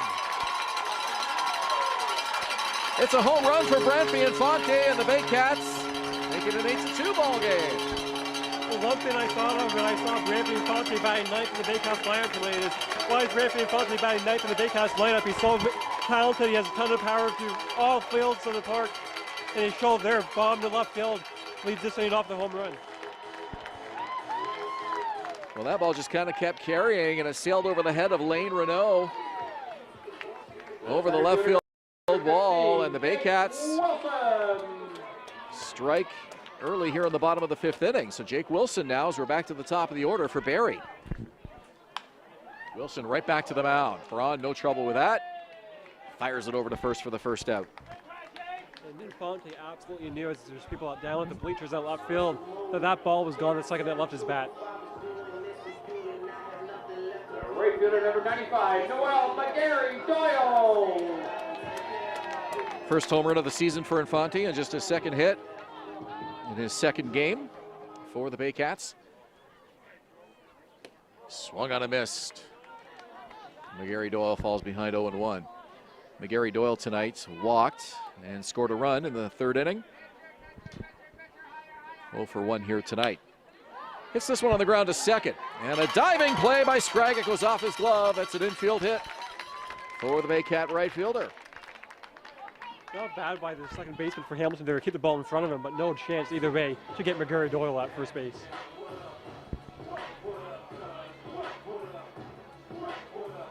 DH Ryan Rio will bat. Ryan Rio! With a man on and 1 out here in the 5th inning.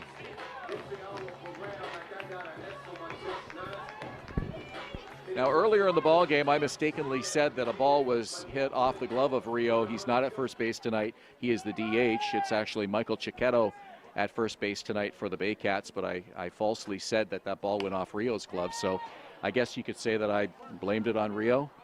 Hey, at the end of the day, they both had the same type of build. I think they both had the DH.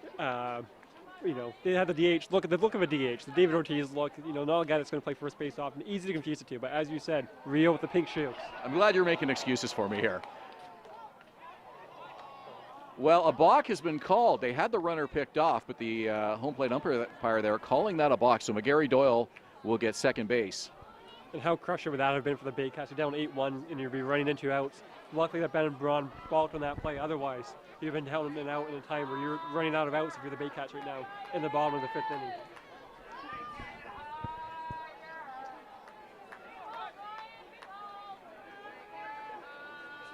No balls and a strike to Rio. Waggles the bat, lefty here. Braun checks the runner. Here's the pitch, and it's on the inside part of the plate for a strike. Rio with a bit of a head shake, and you hear some gasps from the fans. No balls and 2 strikes now. And that changes the at-bat. Certainly a mental approach for a hitter. This one hit hard to second. Backhand glove there. And Scragg makes the throw over to first in time. McGarry Doyle will advance to third, but now with 2 out in the inning. The Baycats the last couple innings, they're getting hits on Braun. That ball was hit hard by Rio. Gideon made a nice play in the last inning to Rob, I believe it was Burns. That would have to, Carson Burns in the last inning. So they're hitting Braun a bit hard here, but Braun's still getting outs, and for him right now, that's all that matters is he's counting outs at this point. Yeah, even in that 3 up, 3 down bottom of the 4th, they made some pretty good contact on the 2 fly balls. And wonderful catch by center fielder Justin Gideon was the 3rd out of that inning. Here's the throw over to first. It's in the dirt, and it's scooped up by Brazier for the 3rd out of the inning. Another nice defensive play for the Cardinals, and that will retire the Baycats in the bottom of the 5th. It's 8-2 now in favor of the Cardinals through 5 innings. You're watching Baycats TV. Barrie the 5th, 1 run and 2 hits, no errors.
We're back here at Coates Stadium for a 7 o'clock first pitch against the Brantford Red Sox.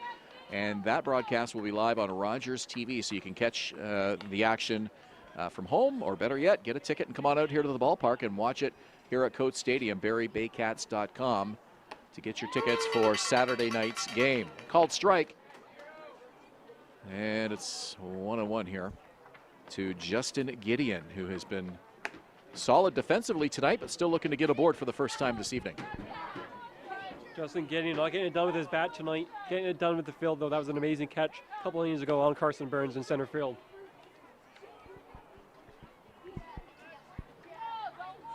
Three balls, 1 strike here to Gideon, the center fielder.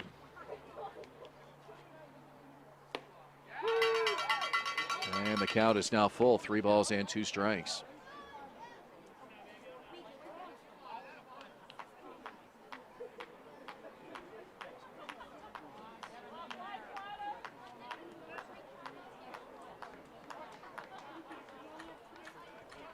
Payoff pitch, swung on a miss, strike 3.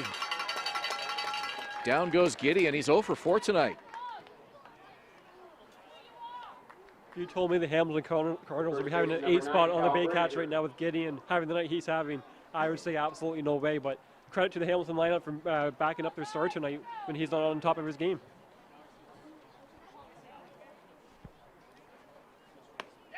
Marshall Leishman on in relief of Baycat rookie Hunter Campese.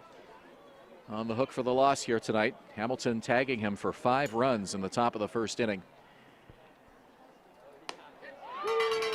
2 quick strikes here to Cal Brazier, the first baseman.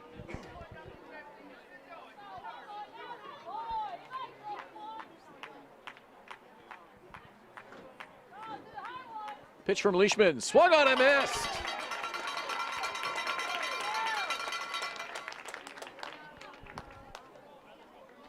Fifth strikeout for Leishman. Looking very dominant out there in relief for the Baycats. Matlow's tried a lot of different young arms this season. None of them have worked except for Marshall Leishman. He's standing out from the pack right now for Matlow and the Baycats. And a first pitch strike to Ryan Burnside, and this is what, unfortunately for Hunter Campese, he struggled with tonight, just not able to get ahead in the counts, falling behind early, deep counts. Really made it a laborious debut for him. Leishman doing the exact opposite, working quickly here and getting ahead. 0-2 pitch is inside.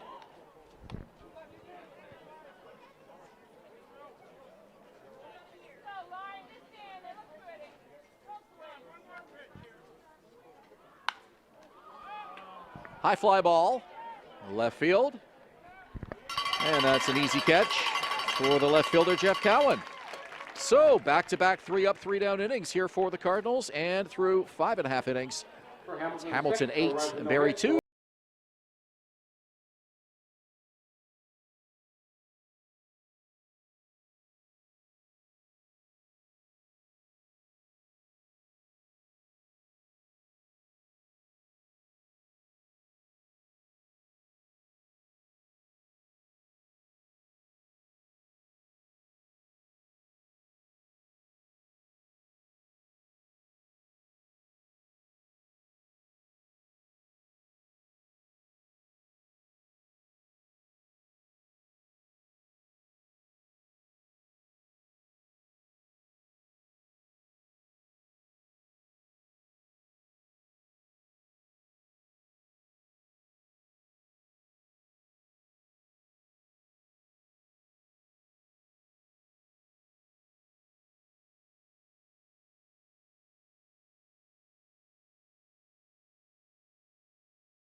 Tune of an 8-2 lead.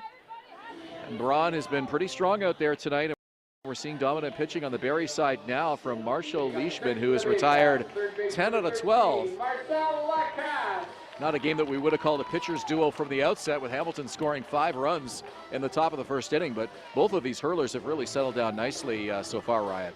Well, I've been extremely impressed with Marshall Leishman, and Ben Braun's the guy you know what you're going to get from him. He's an excellent pitcher. He had a game last year in Midhurst, or I should say now 2019, last season, where he was absolutely excellent up here, and he's once again showing it off tonight. Tougher start last week at home in Barrie, but he's showed tonight that he's absolutely an excellent pitcher in this league, especially against a lineup like the Baycats with all these left-handed bats. Marcel Lacasse hit into an inning-ending double play in the third. The Baycats were able to get on the board that inning, but unable to do much with the base runners otherwise. And other than the home run by Brantfee Infanti, Ben Braun has settled down really nicely since that third. He's got Lacasse 0-2 here. The bottom of the 6th. Fouled back to the screen. 6th inning is brought to you by Starting Lineup Uniforms and Apparel, the official jersey provider of the Barrie Baycats. Your season starts here.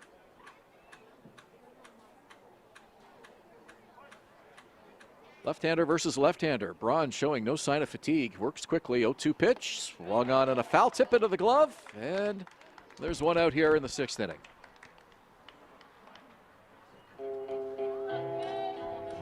That was only pitch number 61 for Ben Braun. He has all the makings of a guy that can go 7, 8 innings tonight, if not 9 innings. Which Brent Hamilton loved that. Busy week for all these teams, a lot of rainouts early on. Wouldn't they love to get as many innings as they can out of their starting pitcher tonight, Ben Braun. There is such a premium in the league right now, not only with these clubs, but right across the IBL, on starting pitchers who can take you deep into a ball game and help you preserve that bullpen, especially at this stage of the season. It is still early. I know it doesn't feel like it because we're into the final week of August here, but, you know, just a handful of games and teams around the league, or July, excuse me, almost August.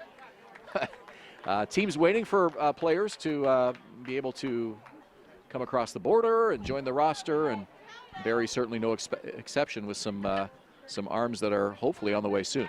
The staffs that you see around the league right now, more so in Toronto, more so here with the Baycats, not the staffs that you're going to see come playoff time. And at the end of the day in this league, that's all that truly matters.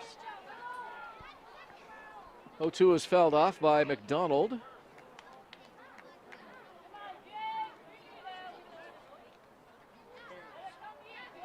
McDonald 0 for 2 tonight in his debut behind the plate for the Baycats. Pitch from Braun. Fouled out of play. Jake McDonald still looking for his first hit with the Baycats here at home. Signed just last Saturday. He was signed after the season opener last Friday night in Hamilton, 2 Fridays ago. He posted himself as a free agent on a website. Multiple IBL teams reaching out to him. The reason why he joined the Baycats was because Dante was the first team to join. Dante from the Baycats, first guy to reach out to him, and he was happy with that. So Jake McDonald, now a Baycat, a couple weeks after being a free agent. 1 ball and 2 strikes to him here.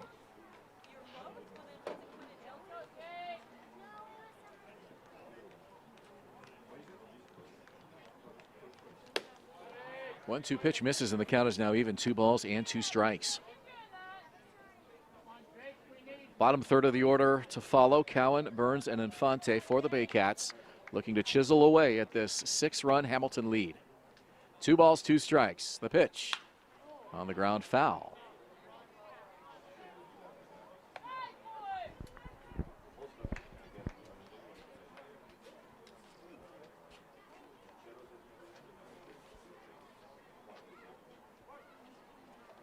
Infielders looking for the ground ball double play with 1 away. Osika at short and Scragg at second, but a foul tip is caught by the catcher, and that's strike 3, 2 down.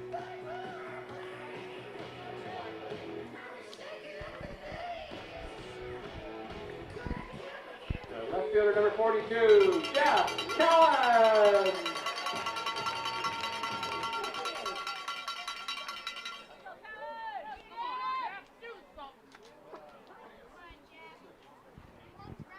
Jeff Cowan hits this one on the ground to third. 2 hopper. Young across the diamond. Plenty of time for the 3rd out. And the Baycats go 3 up, 3 down in the bottom of the 6th.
It's the Hamilton Cardinals comfortably in front of the Baycats by a score of 8-2. Number 6, Lane Renault. A 5-run first inning off Baycat rookie hurler Hunter Campese put the Baycats down early in this one, and still plenty of work to go here in the next 3 innings. The question here is with Leishman pitching this many innings is, you look at that doubleheader Sunday in London, Leishman's scheduled to pitch that game. He takes himself out of qualification to pitch that game now. That was pitch number 60 in this ball game for Leishman. There's no way he can pitch on Sunday. Should be interesting what Matt Lowe does afterwards, with Brad Grievenson expected to pitch Saturday night at home to Brantford. He's retired 8 in a row and 11 of 12. Boy, you really can't ask for much more than that from a middle reliever coming in with an 8-2 ball game, an 8-2 deficit, just trying to keep your club in it. 2-1 pitch here is low, 3 balls and 1 strike to Lane Renault. The Baycats simply looking for an arm in Marshall Leishman. They brought him into the cage last week. Brad Grievenson liked what he saw. Matt Lowe liked what he saw as well. And you look at him, he's pitched at a low level of college. He was at Lake Michigan College. He didn't do all that well, 6.75 ERA, but in 46 innings pitch. But what's the key in that 46 innings pitch? He has innings in him this past spring at college. Well, if he can eat up innings like he has tonight and carry that on throughout the season, that's only going to make the rest of the pitching staff that much stronger. But a walk here to Lane Renault, and there's one on with nobody out for the DH, Josh Niles. Niles has reached safely twice tonight. He's 1 for 2 with a walk. Leishman's first offering fouled away.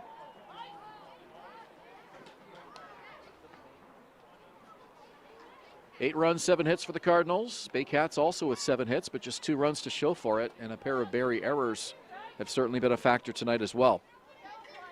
Certainly in that first inning, which led to 3 unearned runs. Outside corner, strike 2. So it's no balls and 2 strikes now to Josh Niles. And I think credit to Baycats catcher Jake McDonald too. Leishman comes in, first game in the IBL. He's calling it a nice game for him. He's helping him throw strikes. I think it's been a nice fit for the Baycats right now. Right now, just simply needing everything they can to get innings through this ball game, and Leishman's done a brilliant job of doing that. On the ground to third. They go to second for 1. Over to first, and it's in time for the double play. 5, 4, 3. And Osika will bat with 2 away. Well, how huge was that? Leishman was cruising right along before that leadoff walk. He gets the ground ball, and there's 2 outs now in the 7th with nobody on. A nice simple play by Marcelo Lacasse. A double play goes simple when the first guy touching the ball makes the play. Marcelo Lacasse, great throw to second base, and Baycats take care of it from there. Double play, snap, quick double play, and the Baycats will take it, especially Marshall Leishman. Yeah, it cannot be overstated how important that clean, fundamentally sound defense is for a relief pitcher trying to get some rhythm going, and Leishman certainly had that going heading into that leadoff walk, and he gets the 5-4-3 put out now with 2 down. And it brings up Osika to the plate with 2 away and nobody on.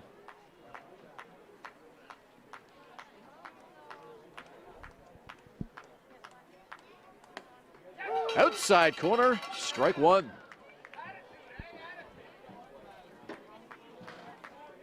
Well, you bring up a good point too with McDonald, the rookie, the newcomer behind the plate as well. A whole new battery here for the Baycats tonight. The 2 pitchers that we've seen for the first time tonight, Campese and Leishman. Well, it's simply him asking, what do you throw? What do you like throwing? And that's about it until you start to learn the rhythms of these pitchers, and you can say, hey, I don't like this, I like that. Until then, it's really just going by what the feel the pitcher has, especially this early on into his Baycats tenure. Yeah, not an easy task against a very strong Hamilton lineup as well. 3-2, and it's ball 4. So 2 walks in the inning now for Leishman. But 1 aboard and 2 away for third baseman Jordan Young. Third baseman number 8, Jordan Young. That Baycats bullpen still empty. Maybe starting to see some signs of fatigue from Leishman right now. Most he's pitching the ball game in quite some time. That Baycats bullpen not up and moving yet. Might maybe look for an inning or 2 from someone else if Leishman can't finish off this ball game. Osika draws a throw from the left-hander.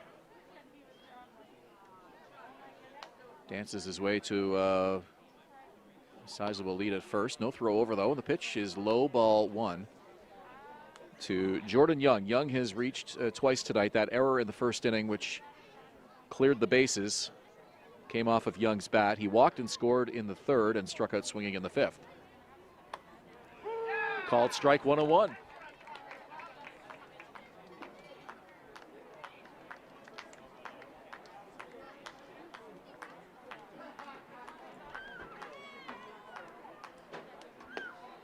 One pitch is low, 2 balls and 1 strike. Seventh inning brought to you by Vintage Throne Barber Lounge. Experience the tradition of a quality service in a relaxed environment. Redefining gentlemen in the heart of Barrie.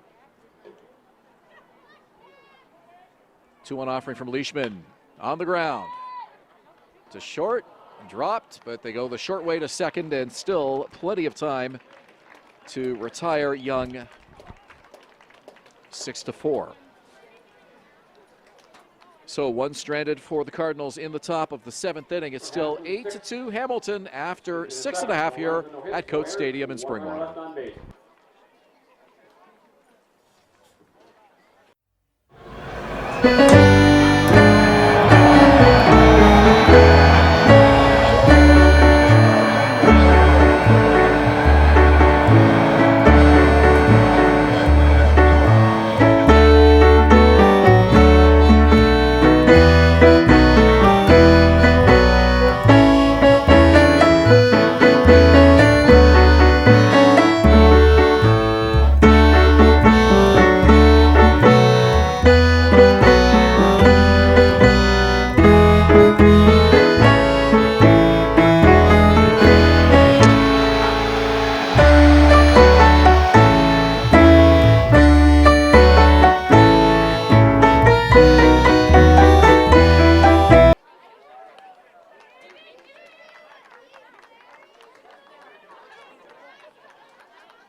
We go to the bottom of the 7th inning, and the Baycats with some work to do. They trail by 6 here at Coates Stadium in Springwater. Ben Braun wheeling and dealing here through 6 innings so far. What's the pitch count for Braun? He's certainly been efficient tonight, Ryan. 51 strikes, 19 balls. He said there would be no math, so I'm not sure the exact pitch count, but that is an extremely efficient outing for Ben Braun. Simply throwing strikes, tearing these Baycats hitters a hit. And his defense is showing up for him too. Justin Gideon in center field. So when the ball does get put in play, the defense has been there for Ben Braun tonight. On the ground at third, and it goes under the glove of Jordan Young and into left field for a base hit. So Burns gets aboard for the first time tonight, and Branfi Infanti, the number 9 hitter, will come to the plate.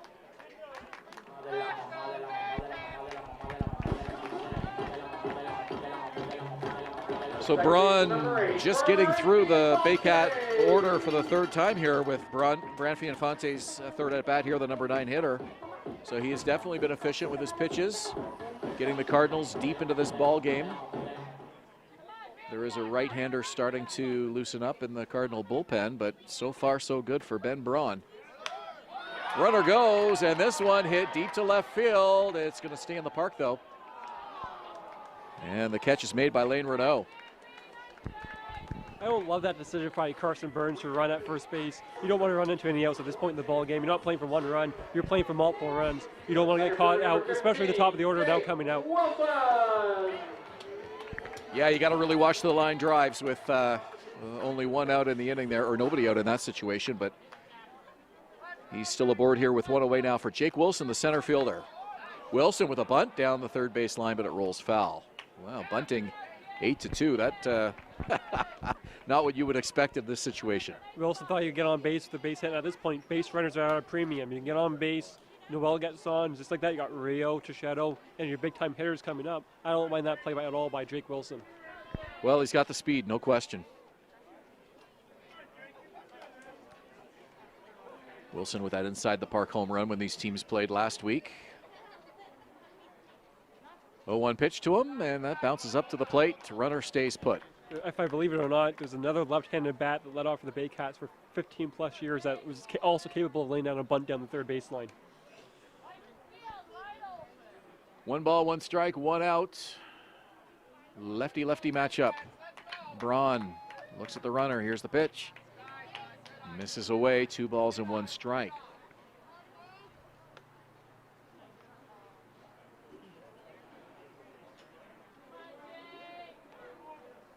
Jake Wilson came into this ball game second with an average of .563 through 3 games, 9 for 16 coming into today. Fouls this one over the screen and out of play. So Lacasse and Wilson were 1-2 atop the, still early, but atop the batting average leaderboard coming into tonight. And if you look at the OPS, Jake Wilson with all of his doubles has to be right up there. He has been an on-base machine, and not only an on-base machine, an extra base machine for the Baycats thus far in his first 3 or so games in a Baycats jersey. Hit weakly, back to the mound. Braun makes the sure out at first base. The runner will advance. He had no chance there at getting Burns, who is well on his way to second base. So the runner gets up ahead 90 feet. And there's 2 out now for Noel McGarry Doyle.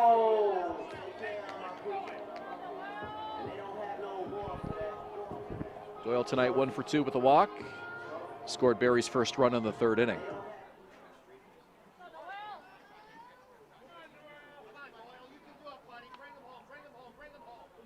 One on, 2 out here, bottom of the 7th. Barrie trailing by 6. Well, if you're the Baycats, you just got to take it inning by inning here. Still some outs to work with, but we're into the back half of the ball game here now. Lefty-lefty matchup. Pitch is low and in, and it's 1 ball and 1 strike to the Baycat right fielder.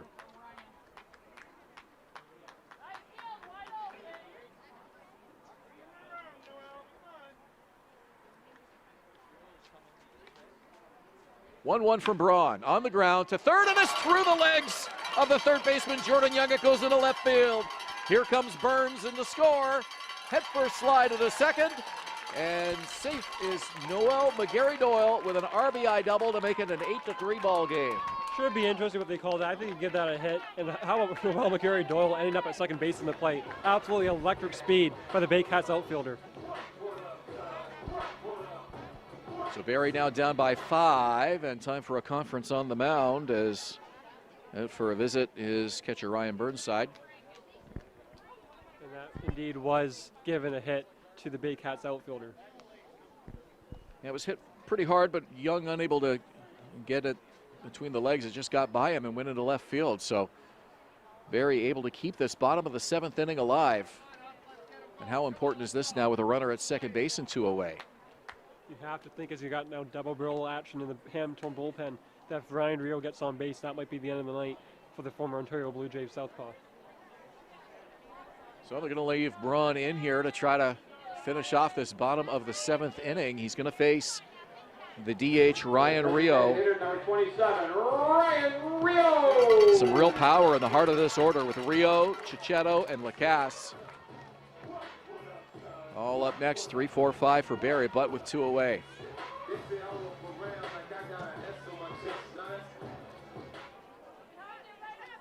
So the Baycats with an opportunity, down by 5, bottom of the 7th inning. Braun looks over his shoulder. Here's the first pitch to Rio, and it's hit foul over the Cardinal dugout and out of play. It also goes to show the trust that Hamilton has in Ben Braun. 4th time through the order, Ryan Rio, the Baycats' best slugger, and they leave him in this ball game in a pretty big spot. It goes to show the trust they have in Ben Braun. Well, the left-hander has been outstanding tonight, no question. First pitch is hit deep. Skied to center field, and it is caught by Gideon. What a catch by the Cardinals center fielder as he makes the leaping grab on the warning track. Justin Gideon with an unbelievable catch, and Hamilton's dugout has absolutely erupted. The whole team will be greeting Gideon out in dead center. An unbelievable play by Justin Gideon. What a show he is putting on tonight for Hamilton and out in center field. The defensive player of the game so far tonight, no question about that. Justin Gideon is able to get his team off the field in the bottom of the 7th. So we go to the 8th. The Baycats tack on one more, and it's Hamilton.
Left-hander Marshall Leishman in to work the top of the 8th here. He's been solid tonight in relief of Hunter Campese.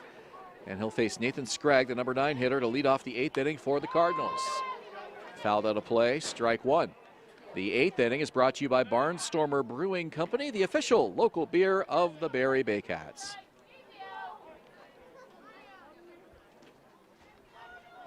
Shows bunt, pulls it back though, and it's ball 2. So the Cardinals about to finish off their 4th trip through the order here tonight.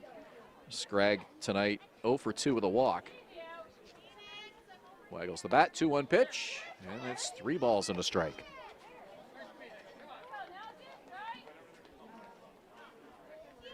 Scragg with a .300 average coming into tonight's game through 3 games. And that one's gloved by the third baseman. A nice play. Does he have time? No. Good, strong throw across the diamond there by the Baycat third baseman, Marcel Lacoste. And just unable to beat Nathan Scragg with that throw, but heck of a play.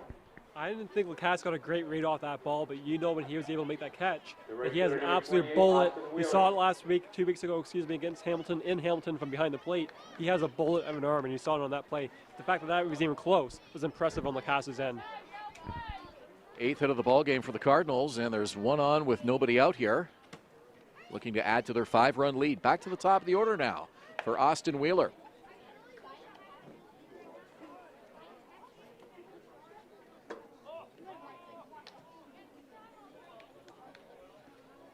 Scragg has a stolen base to his credit coming into tonight's game.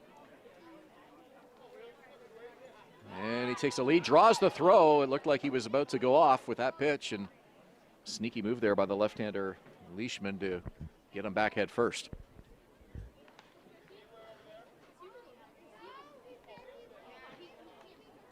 One and 0 to Wheeler. Time is called, and Leishman was already into his windup. Missed with the pitch anyway, so a late time call there by the home plate ump as Wheeler wanted to step out. 8-3 Hamilton, top of the 8th inning. Scragg the lead at first, and he draws another throw.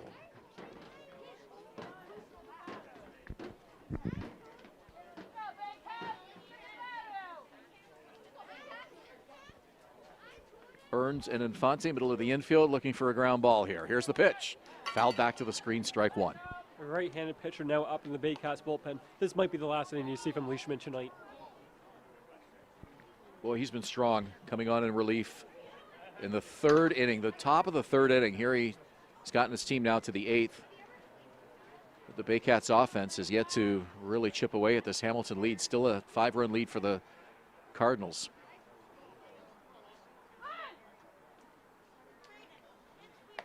One pitch catches the corner. It's a ball and 2 strikes.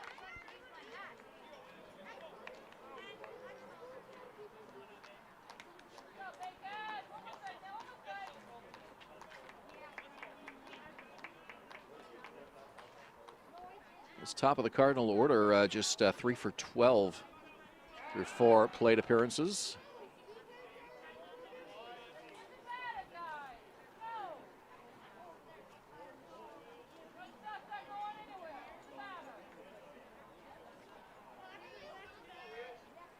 One-two from Leishman. Down the first base line, and that's just foul.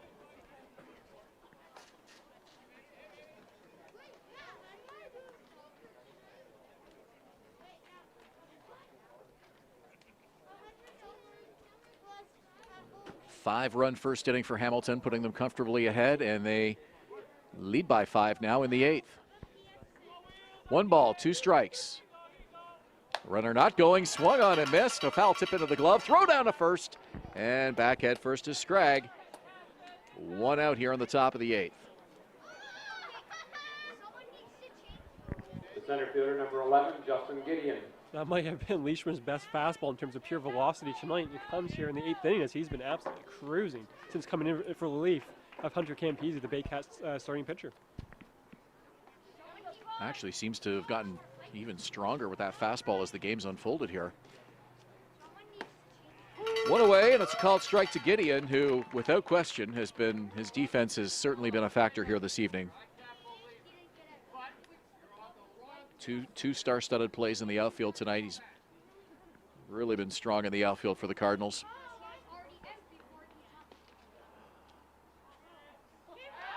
And a throw over. So Marshall Leishman keeping Nathan Scragg honest at first base. He's had a couple of pretty big leads off him so far, but hasn't gone yet. Bluffs a start there, and a swing and a miss, strike two to Justin Gideon. And you have to think with Gideon, he would love to add at least one hit to what has been a spectacular night for him. Not at the plate, but in the field. He's been absolutely amazing for the Hamilton Cardinals tonight. No balls, 2 strikes, 1 out. The pitch. Foul tip, and it's into the dirt. So the count will hold at 0-2.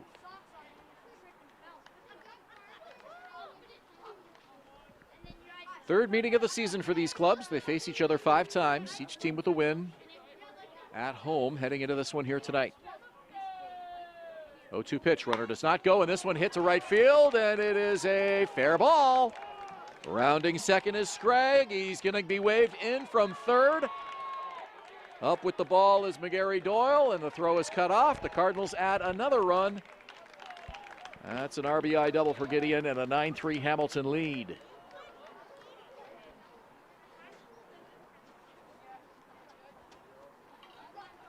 So maybe Leishman finally starting to show some signs of fatigue as he'll get a visit out here on the mound. Yeah, absolutely. I think that's his third, if not fourth time through the order now. And Justin Gideon, if he sees you enough, he's going to do some damage. And he just did there. He absolutely smoked that ball down the first baseline. Got another left-hander throwing in the Baycat bullpen, so we'll see if Josh Matlow decides to leave him in. Just one out here in the inning. Due up is the right-hander, Cal Brazier, the first baseman. But as I mentioned, it is another left-hander throwing for Matlow in the bullpen, so could be 3 straight left-handers tonight. We'll see. It's going to leave him in. So it'll be Leishman versus Brazier. Lefty-righty matchup here with 1 out in the 8th inning. I think that was Baycats bench coach Andrew White just coming out, relaxing him down, and giving time for the new southpaw to come up into the ball game, because he had a right-handed pitcher up in the bullpen, so maybe buying time now for the lefty to get ready, come into this ball game perhaps as early as this inning for the Baycats. Well, the lefty Burnside is on deck, so we'll see. Perhaps this may be Leishman's final batter if they do indeed go to the right-hander. So runner at second here with 1 out and a 9-3 Hamilton lead on the top of the 8th. Brazier tonight 1 for 4. He has struck out twice. High pop-up. Third baseman Marcel Lacasse makes the play, and there's 2 out here in the 8th.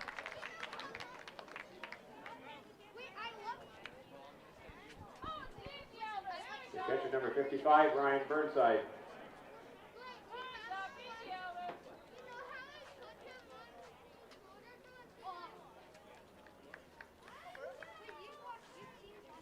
So a lefty-lefty matchup here with Leishman to face Burnside. 2 out here in the 8th inning. Pitch from Leishman. Low and in, ball 1.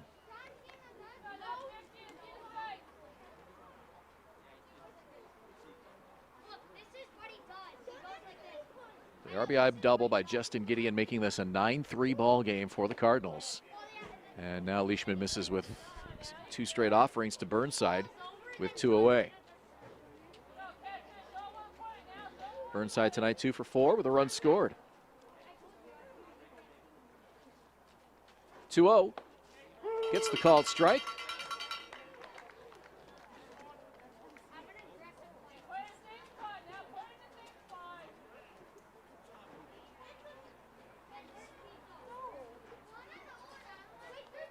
Burnside waggles the bat. Check of the runner. He stays put, and a swing and a miss, strike 2.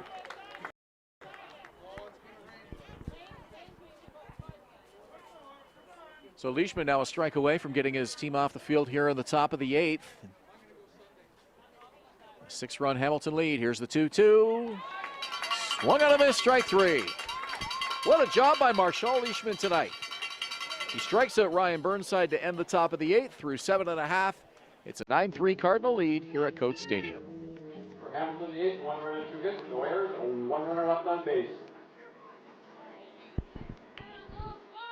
And so the next home game for your Baycats will be Saturday, July 24th, the 7 p.m. start when the Brantford Red Sox are here to battle your Barrie Baycats. You can get your tickets at barriebaycats.com and avoid the lineup.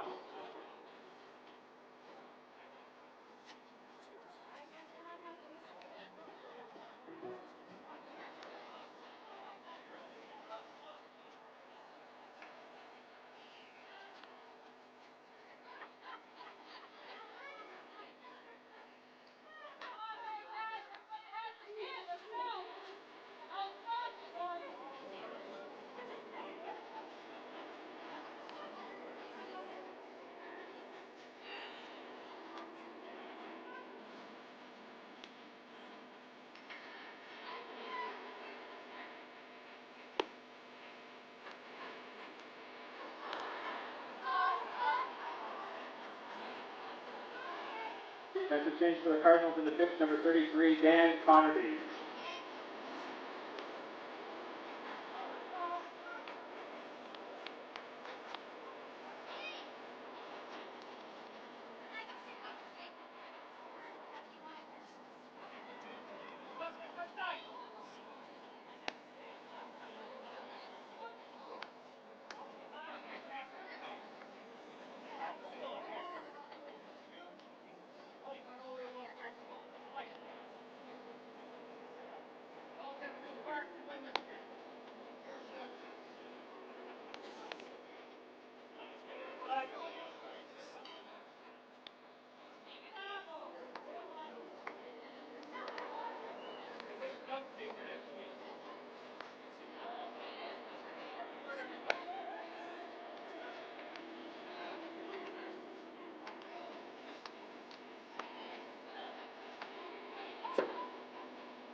Bottom of the 8th at Coates Stadium, the Baycats running out of bullets. They trail by 6, and they will send Michael Chiquetto, Marcel Lacasse, and Jake McDonald to the plate to face reliever Dan Connerty, who comes on in relief of Ben Braun, who was outstanding tonight and in line for the win for the Cardinals should this lead hold. Ben Braun, not spectacular, but extremely efficient.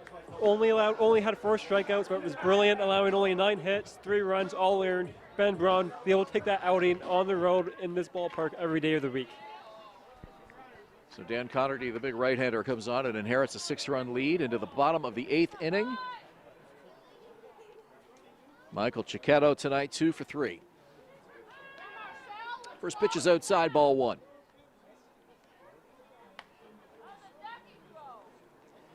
Eighth inning brought to you by Barnstormer Brewing Company, the official local beer of the Barrie Baycats.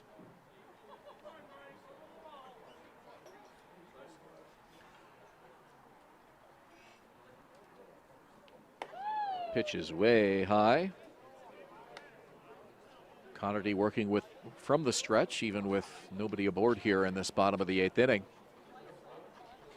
See a bit of an unusual extension on that set position here as he keeps the glove and hand high and bends that leg at almost a 45-degree angle, that front leg. 6'6", so big guy.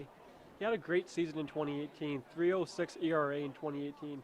2018 playoffs, not so good. 2 appearances, ERA over 20. Split up a bit in the playoffs and had a tough season in 2019, 8.43 ERA. Let's see what he has here in 2021. Ball 4, and it's a leadoff walk to Michael Chiquetto. Brings Marcel Lacasse to the plate. Mentioned that this is the 3rd of 5 regular season matchups between these clubs. And the way the schedule works this season, it's a 30-game schedule as opposed to 36. So the math works out evenly with just 7 teams in the league. Guelph not playing this season.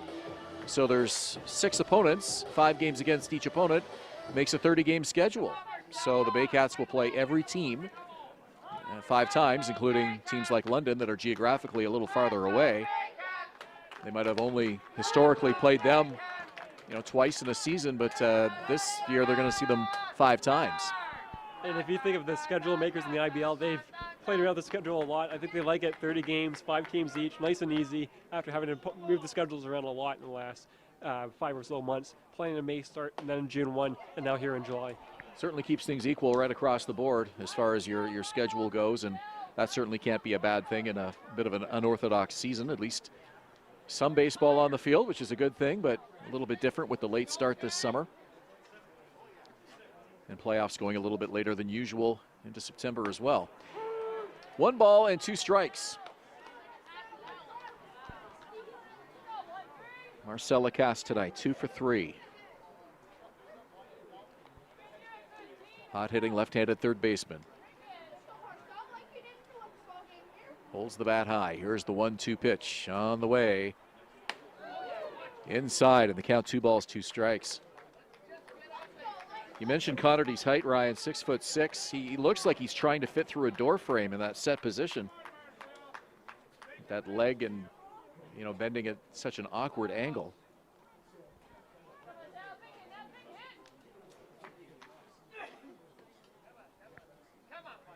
Two on the way. Fouled off.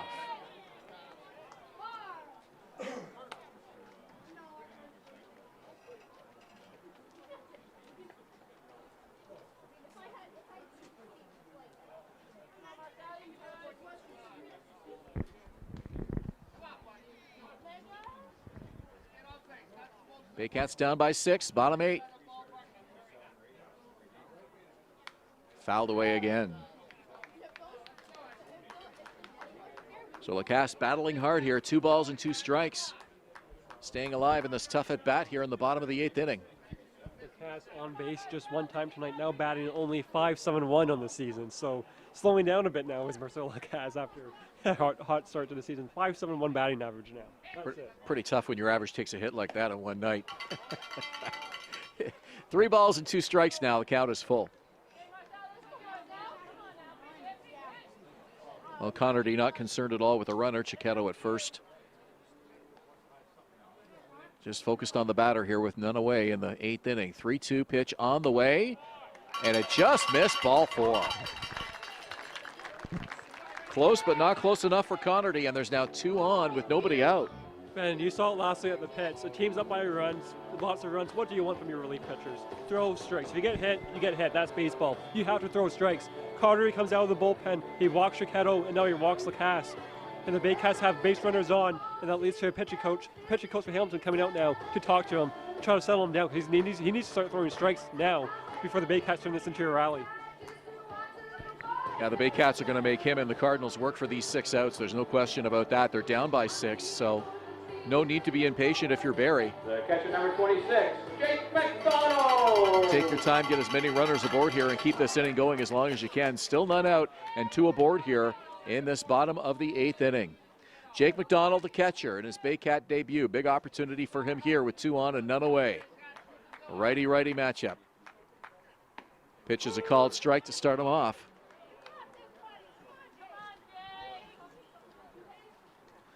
McDonald looking for his first hit as a Baycat. He's 0 for 4 this evening.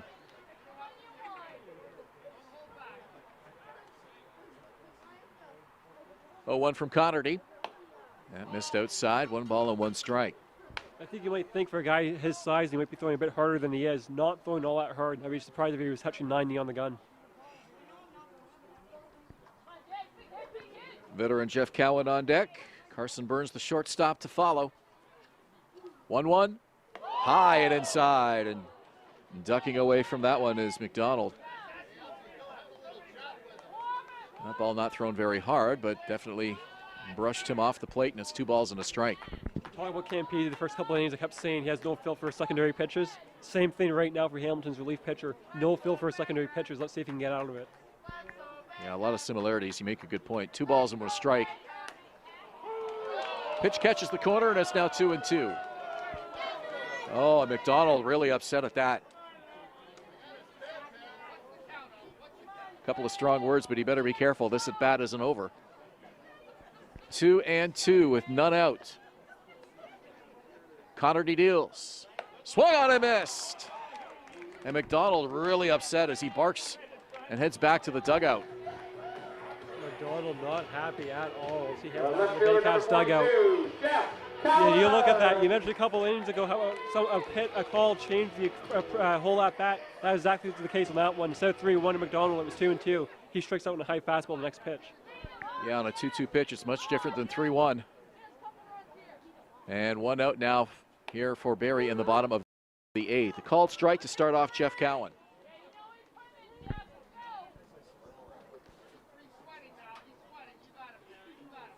A little bit of room between first and second here if Cowan can go the other way with the second baseman over a little on the right side there as he lunges over. They got to keep an eye on that runner. And a called strike, it's 0-2.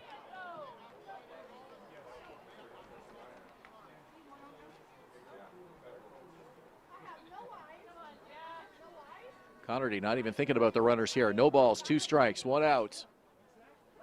Pitch to Cowan. Missed, low and away, ball 1.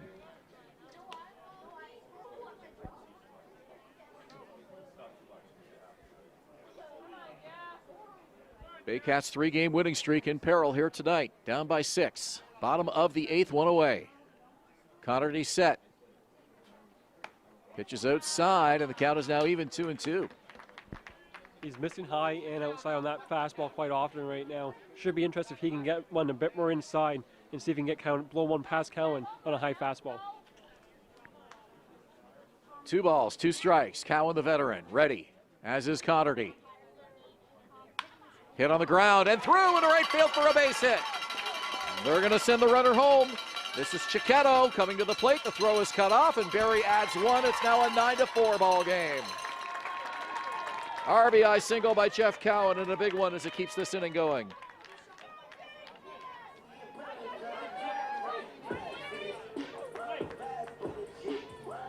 There's nothing prettier in the IBL than a Jeff Cowan hit to right field. A professional hitter. He keeps this rally going for the Baycats. He can hit to all fields, no question, and he went opposite there. It's a chance now for Carson Burns to chip away a little bit more. It's a 5-run Hamilton lead, 9-4, bottom of the 8th inning. Baycats trying to keep it going here against Cardinal reliever Dan Connerty. Missed high and away there, ball 1. Burns tonight 1 for 3. Brantfee Infanti with a solo home run tonight is on deck. Runners lead. And it's a ball, 2 balls and no strikes. Hamilton has action in that bullpen. Doesn't look to be Stefan Strecker, the longtime closer for both Brantford and Hamilton. Should be interesting how they can muster up the last 5 or so outs to close out this ball game. Well, we'll see if we see Strecker if the Baycats continue to make this interesting, but still a lot of work to do. 9-4 the score. Called strike, 2-1.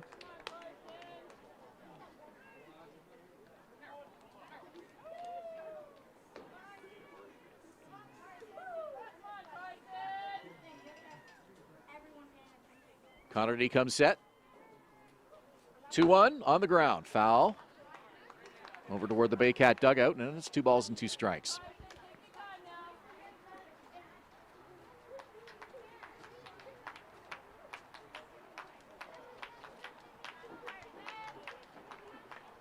Fans encouraging rookie Carson Burns here with a little rhythmic applause. 2 balls, 2 strikes to him, 1 out in the 8th. Connerty's pitch. Hit to right field, it's a base hit. They'll send another runner home. This is Lacasse coming to the plate. The throw in plenty of time, and he's tagged out at home. I'm not sure what Andrew White at third base was thinking on that one. There was no chance. That was a 3-hopper from the right fielder. No way you send him there. You leave the bases loaded for Brantford and Infanti. What a massive bailout by the Baycats. That was a horrendous send. And Hamilton's not messing around. They're going to their bullpen. So that'll be the end of the line for Dan Connerty as he exits this ball game and the Cardinals go to the bullpen. Well, you said it right there, Ryan. It was just poor judgment, a missed call there by the third base coach, and Lacasse doing what he had to do, and that is run through the green light, but the throw just beat him by a country mile, and certainly not what you want in the bottom of the 8th inning, down by 5 runs.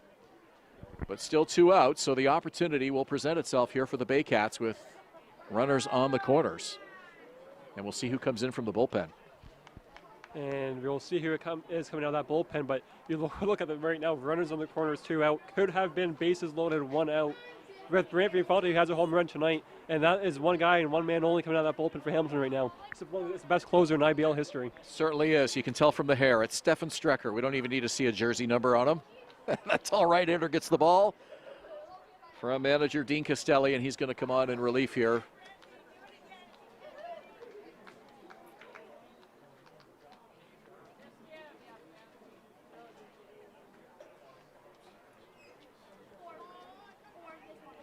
Well, let's see here. I'm looking at the roster, trying to see if that is Strecker, number 40.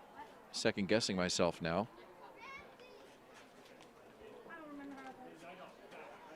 No name on the jersey, of course, but let's see.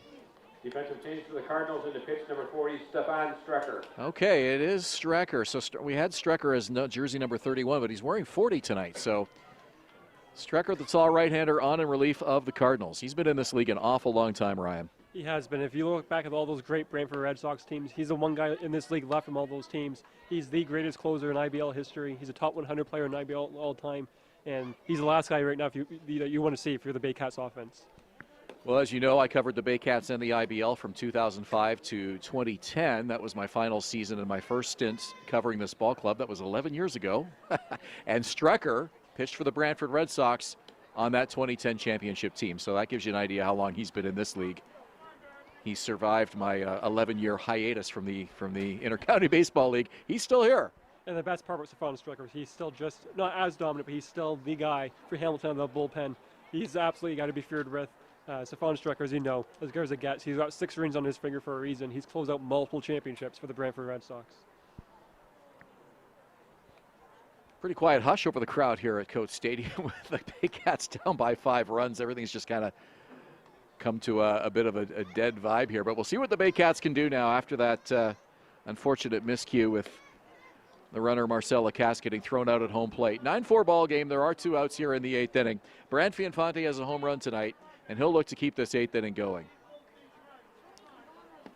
8th inning brought to you by Barnstormer Brewing Company, the official local beer of the Barrie Baycats. And here comes Infanti with runners on the corner and 2 out in the bottom of the 8th inning.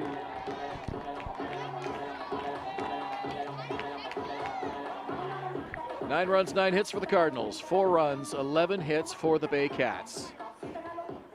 Trying to keep this 8th inning alive. Cowan at third, Burns at first. First pitch to Infanti is a called strike.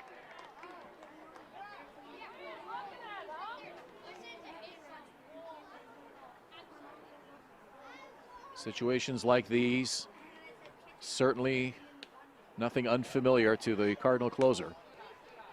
And it's a 1-1 count here to Infanti. One thing you saw from Brad Gravenson last night, you'll see from Strecker here, maybe they don't pitch as hard as they used to, but they know how to pitch. They're going to throw strikes. Let's see what Strecker does here. 2-hopper to third, and he bobbles it. A miscue by Jordan Young, and that'll keep the inning alive. Right now, it's who wants it last. You had a bad set in the last at-bat. You got a third baseman bobbling an absolute free out at third base. Who wants the game right now is sitting on his ball game at this point now, as here comes Jake Wilson. So E5 on the Cardinal third baseman. It looked like maybe he was trying to think about what to do with the ball before he gloved it cleanly. And just that mental breakdown keeps this inning alive. Pitch is a called strike to Jake Wilson. Wilson has reached base just once tonight. He bats here with 2 on and 2 out. Bottom of the 8th inning. Swing and a miss.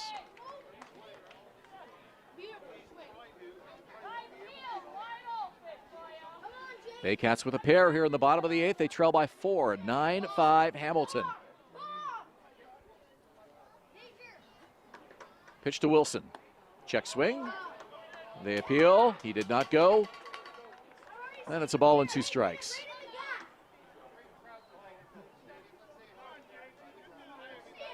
Ben Braun, Dan Connerty, and now Stefan Strecker for the Cardinals. Runners go. On the ground. Hit and run was on. A hopper to second and a clean throw to first in time for the out. That will do it for the Baycats.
Last week against Hamilton, Thursday night, he had a nice outing, 1 1/3 of an inning out of relief, didn't allow a base runner. Real nice first debut for Aiden Russell out of the Baycats bullpen. Had a strikeout, no walks in that inning and a third that he worked, and still no earned runs to his name in this season. Comes in with a 9-5 deficit, looking to hold the line here in the ninth. Called strike, and he's ahead early here, 0-2. This is Lane Renault, the right fielder, who has reached base safely 3 times with a pair of walks, 1 for 2 tonight. Renault wiggles the bat, left-hander, deals the 0-2, and it's 1 ball and 2 strikes. Ninth inning, brought to you by Barnstormer Brewing Company, the official local beer of the Barrie Baycats.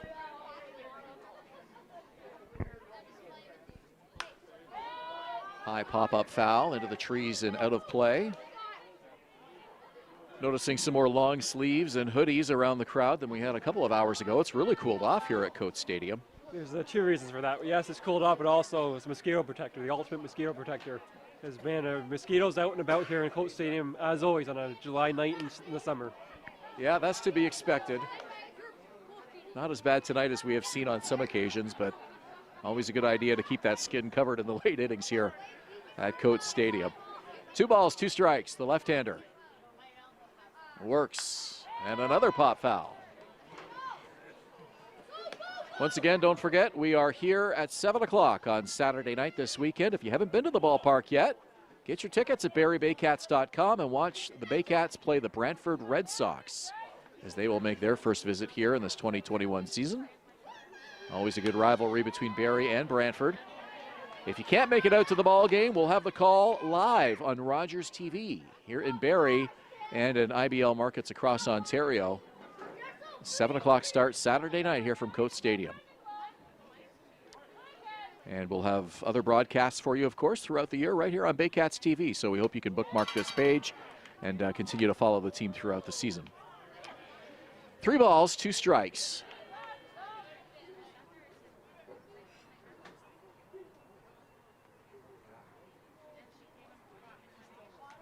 Aiden Russell gets the sign, 3-2, swung on a miss. So a strikeout to start the top of the ninth brings Josh Niles to the plate.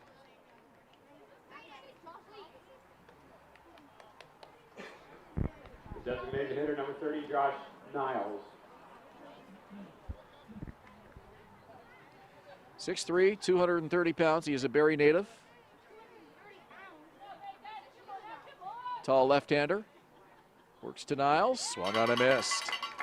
He's committed to the Baseball Academy out in the CCBC. Baycats just signed an outfielder from the same program out west. Good opportunity for Russell to go out there and get better instead of going down to the States to pitch in college. Still just 19 years old. That one is fouled high over our heads. Right on the roof above us.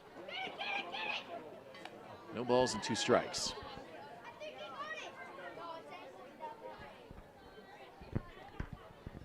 Hunter Campese, the rookie left-hander, struggled in his debut for the Baycats tonight. He is on the hook for the loss. Marshall Leishman did a really nice job once he got settled in. Just started rolling along, kept his club in this ball game. But they still trail by 4 runs. And another foul ball out of play.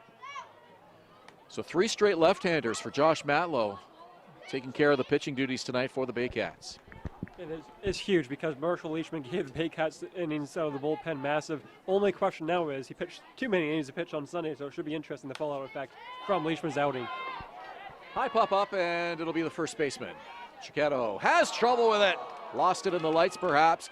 And they're going to make a play at second, and he is in under the tag. No, they got him. I thought he got in under the tag. Maybe he overslid it, but he's out at second base. So bad decision there by Josh Niles. He decided to just keep right on going to second, and the Baycats were able to nab him. Yeah, and credit to Chiquetto. He clearly made a mistake. That ball has to be caught at first base, but he at least was able to get out, make the play. I like something you saw happen a couple of days ago in the Pittsburgh Pirates game against the Mets. Don't give up on the play. Keep going. And Chiquetto had it. He got easy out at second base.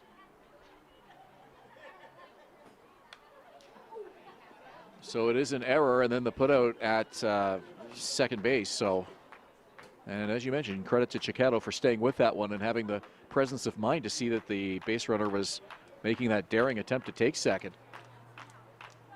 So 2 out in the inning now for the rookie left-hander. And a foul ball down the right field line, and it's out of play. 1 ball, or no balls, and 1 strike.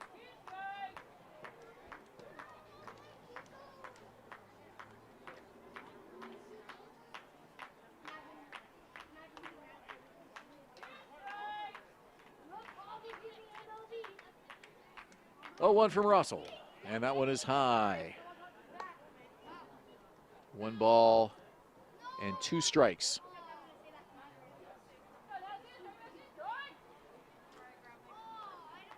The pitch, and another foul ball. Hamilton looking to get ahead of the 500 mark, 3-3 coming into tonight.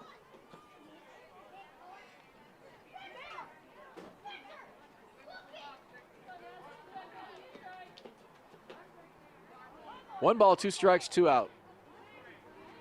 Pitch from the left-hander. On the ground to third, and that one eats up the third baseman. The throw across is a bouncer. Lacasse had trouble with that and didn't really get a good throw off.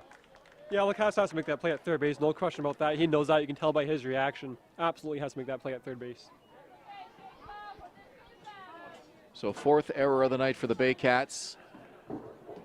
The third baseman, number 8, Jordan Young. And it keeps the inning alive here for third baseman Jordan Young.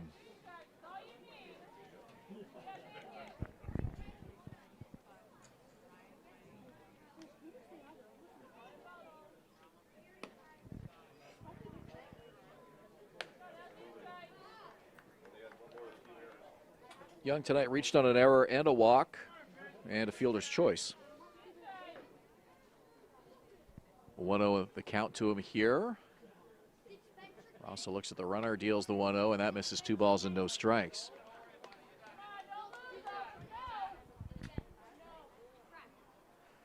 Nathan Scraggs, the second baseman, on deck, hopeful for an at-bat here in this top of the 9th inning. This one hit to center field. Catch made by Wilson, and that does it for the Cardinals in the top of the 9th.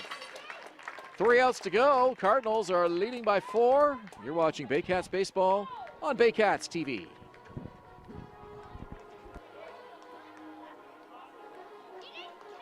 For Hamilton tonight, no runs and no hits with 2 Barrie errors, 1 runner left on base.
Leading up the 9th for the Baycats, the right fielder number 95, Noel McGarry Doyle. Stefan Strecker on to work the ninth for the Hamilton Cardinals. They lead by 4. It's 9-5 Hamilton. We go to the bottom of the ninth. Noel McGarry-Doyle, Ryan Rio, and Michael Cicchetto for the Baycats. Trying to work a little late ninth inning magic here. They've trailed right from the get-go tonight. It was a 5-run Hamilton first inning, and they have not looked back since. Count 1 ball and 1 strike to Noel McGarry-Doyle. Reached base safely 3 times tonight. Needs to get aboard here. Strecker's 1-1 on the ground. Gloved by the first baseman. Takes it to first himself. And it's 3 unassisted for the first out of the ninth. Strecker's 4th appearance of the season. On in relief of Dan Connerty, who held the line for Ben Baran.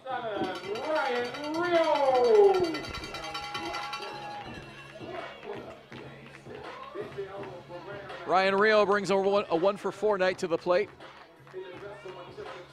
Left-hander with the pink shoes and the pink bat. Digs in here against right-hander Stefan Strecker. Works from the stretch even with the bases empty. And he hits that one hard and into center field for a base hit.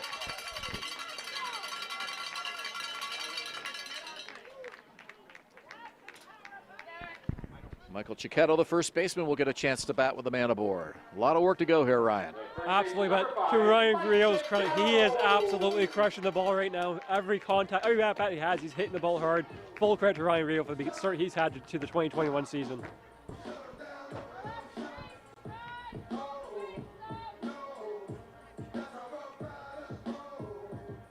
Cicchetto tonight 3 for 4. He's got 3 singles and has a run scored. Strecker misses on the first offering, ball 1. Cicchetto with a .267 average coming into tonight's game.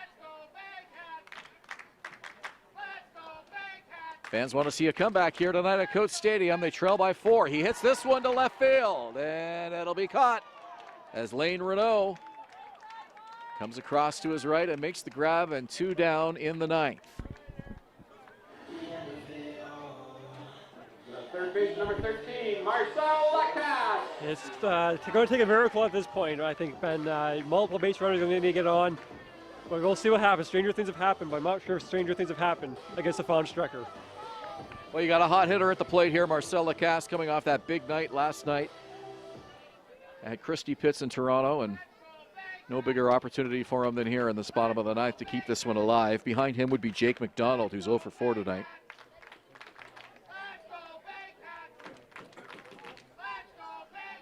Fans here at Coates Stadium have faith. Let's see what their team can do. It's 2 balls and no strikes to the third baseman. Ryan Rio with a single. He's at first. 2 down, bottom of the ninth. Strecker's 2-0. Check swing. Hold it back. 3 balls, no strikes.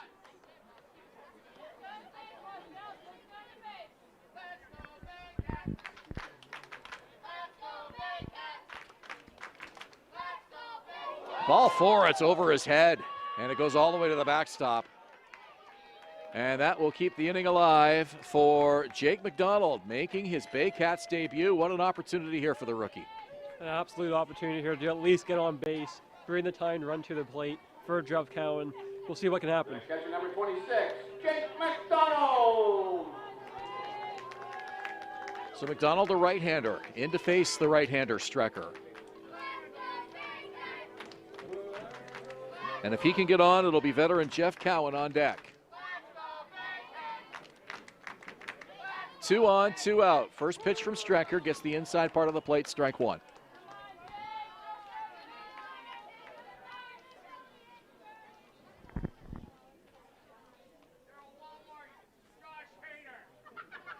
Rio and Lacasse aboard here for Barrie in the bottom of the ninth. That one in the dirt and blocked. Runners stay put. And it's 1 ball and 1 strike.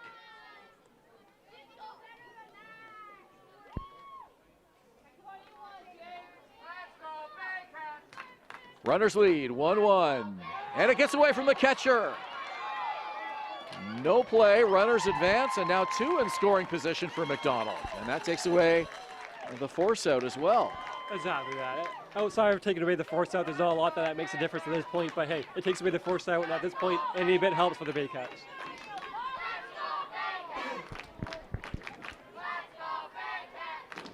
Strecker has 1 man to worry about here, and that's Jake McDonald.